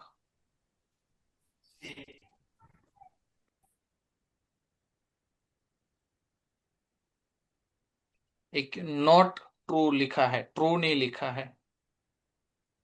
वन ऑप्शन है वैसे। पक्का? ऑप्शन सी आएगा इसके अंदर। क्यों? क्योंकि मैं पहले आपको बता देता हूँ, इसके अंदर सी ऑप्शन के अंदर सोडियम नाइट्रेट हम पहले नहीं देते इसके अंदर। अगर साइनाइड पॉइजनिंग का केस हो तो सोडियम थायोसल्फेट पहले देना। मैंने पहले भी बोला था कि सोडियम थायोसल्फेट देते हैं, वो क्या करता है कि जो मेथ हीमोग्लोबिन बना है, साइनो हीमोग्लोबिन बना है, उसको वो क्या करता है मेथ हीमोग्लोबिन में कन्वर्ट करता है। अब नाइट्रेट पॉइजनिंग की तरह मेथ हीमोग्लोबिन को हम फिर से हमारा जो हीमोग्लोबिन वाला हमारा जो ऑक्सीजन कैरिंग कैपेसिटी वाला हीमोग्लोबिन में कन्वर्ट करवाने के लिए क्या देते हैं हम बाहर से सोडियम नाइट्रेट देते हैं, जो सेकेंड होता है। तो सोडियम नाइट्रेट देने के टाइम पे क्या होता है कि जो मेथ हीमोग्लोबिन बना है वो फिर से साइनाइड उसमें से मेथ अलग हो जाएगा और हमारा जो हीमोग्लोबिन है वो सेपरेट हो जाएगा। तो इसकी वजह से क्या होता है कि उसकी ऑक्सीजन कैरिंग कैपेसिटी है वो अच्छे से फिर से स्टार्ट हो जाती है। तो इसमें उल्टा दिया है, देखो सोडियम नाइट्रेट पहले दिया है follow by the sodium thiosulphate. तो पहले हमें क्या करना है सोडियम थायोसल्फेट देना है, बाद में सोडियम नाइट्रेट देना है, ये एक ध्यान में रखना है। इसीलिए इसके अंदर ऑप्शन आएगा सी, ना कि ए या तो डी, क्योंकि ये एक्यूट एंड पर एक्यूट फॉर्म दोनों में अवेलेबल रहता है। साइनाइड पॉइजनिंग तुरंत खाते ही विद इन 1 या तो 2 मिनट के अंदर भी एनिमल का मतलब डेथ वगैरह हो सकता है कभी कभार, और कभी कभार अराउंड 5 से 6 घंटा भी लेता है। तो इसीलिए साइनाइड पॉइजनिंग के अंदर एक्यूट फॉर्म एंड पर एक्यूट फॉर्म दोनों अवेलेबल है। Most frequent cause of the poisoning is the ingestion of the plant containing the cyanogenic glycoside। तो ये भी एक रूट सही है कि साइनोजेनिक ग्लाइकोसाइड खाने की वजह से एनिमल के अंदर टॉक्सिसिटी हो पाती है, तो ये सेंटेंस भी ट्रू है। After effect, the oxygen carrying capacity of the blood and blood is the cherry red color। Blood की जो कैपेसिटी वगैरह है वो अलग होने की वजह से क्या होता है कि इसकी वजह से साइनाइड पॉइजनिंग के अंदर ऑक्सीजन कैरी नहीं कर पाता है, तो इसकी वजह से ये कलर भी सही है। तो इसके अंदर क्या आएगा, ये सोडियम थायोसल्फेट वाला है एग्जाम्पल। ये एक आपको ध्यान में रखना है कि पहले सोडियम थायोसल्फेट देना है, बाद में सोडियम नाइट्रेट देना है। सर इसमें जो सोडियम नाइट्रेट 20 mg पर केजी बॉडी वेट है और सोडियम थायोसल्फेट 500 mg पर केजी बॉडी वेट, ये करेक्ट है क्या सर? नहीं, ये भी करेक्ट नहीं है। जो डोज दिया हुआ है वो भी करेक्ट नहीं है, ये भी उल्टा करके दिया है, इसीलिए ये ट्रू नहीं है। सर हमें तो ये पढ़ाया गया था पहले सोडियम नाइट्रेट देना है उसके बाद सोडियम थायोसल्फेट देना है। नहीं yes sir, sir. Wise notes में सर यही जो चार्ट बना हुआ है उसमें पहले सोडियम नाइट्राइट है। नहीं सर, पहले आई थिंक मैं भी एक बार फिर से नोट्स वगैरह कंफर्म कर लेता हूँ कि वहां पे कुछ गलती वगैरह नहीं हो। लेकिन सोडियम थायोसल्फेट जब आप देते हो ना, तब उन टाइम पे ही जो साइनो मीथ हीमोग्लोबिन बना होता है, साइनो हीमोग्लोबिन बनता है, वो उसको तोड़ता है। थायोसल्फेट जो उसके अंदर होता है, सल्फेट आयन। और उसके बाद तोड़ने के बाद जो मतलब मेथ हीमोग्लोबिन बना होता है, वो मेथ हीमोग्लोबिन है। वो नाइट्रेट आने की वजह से वो मेथ हीमोग्लोबिन डिटेच हो जाता है, और जो हमारा हीमोग्लोबिन वाला पार्ट है वो सेपरेट होके हमारे लिए फिर से अवेलेबल रहता है ऑक्सीजन कैरिंग कैपेसिटी के लिए। सर बिना नाइट्रेट में हीमोग्लोबिन आएगा कहाँ से? सॉरी। बिना नाइट्रेट में हीमोग्लोबिन आएगा कहाँ से सर? सर सोडियम थायोसल्फेट इसीलिए तो पहले देते हैं। तो सर में हीमोग्लोबिन तो नाइट्रेट से बनेगा ना sir? Sir methaemoglobin nitrate से बनेगा, लेकिन पहले इसमें सोडियम थायोसल्फेट मेरे को पता है तब तक देते हैं। फिर भी एक बार मैं कंफर्म कर लेता हूँ, इसका आंसर मैं आपको ऐसा होगा तो नेक्स्ट लेक्चर में दे दूंगा। एक बार मैं भी नोट्स वेरीफाई कर लूंगा। लेकिन इसमें जो डोज रेट है वो तो गलत ही है टोटल। सर अदरवाइज ये cherry red and bright red same होता है क्या? क्या। चे cyanide toxicity sir bright red colour होता है ना ब्लड का? हाँ, ब्राइट रेड कलर होता है। तो सर चेरी रेड भी सेम ही चीज होती है क्या? हाँ, चेरी रेड भी सेम चीज होती है, इसीलिए तो चेरी का अगर कलर देखोगे तो मतलब एकदम लाइटिश ब्राइटिश तरह का दिशा है, इसीलिए कुछ कुछ बुक के अंदर चेरी रेड भी लिखा हुआ है।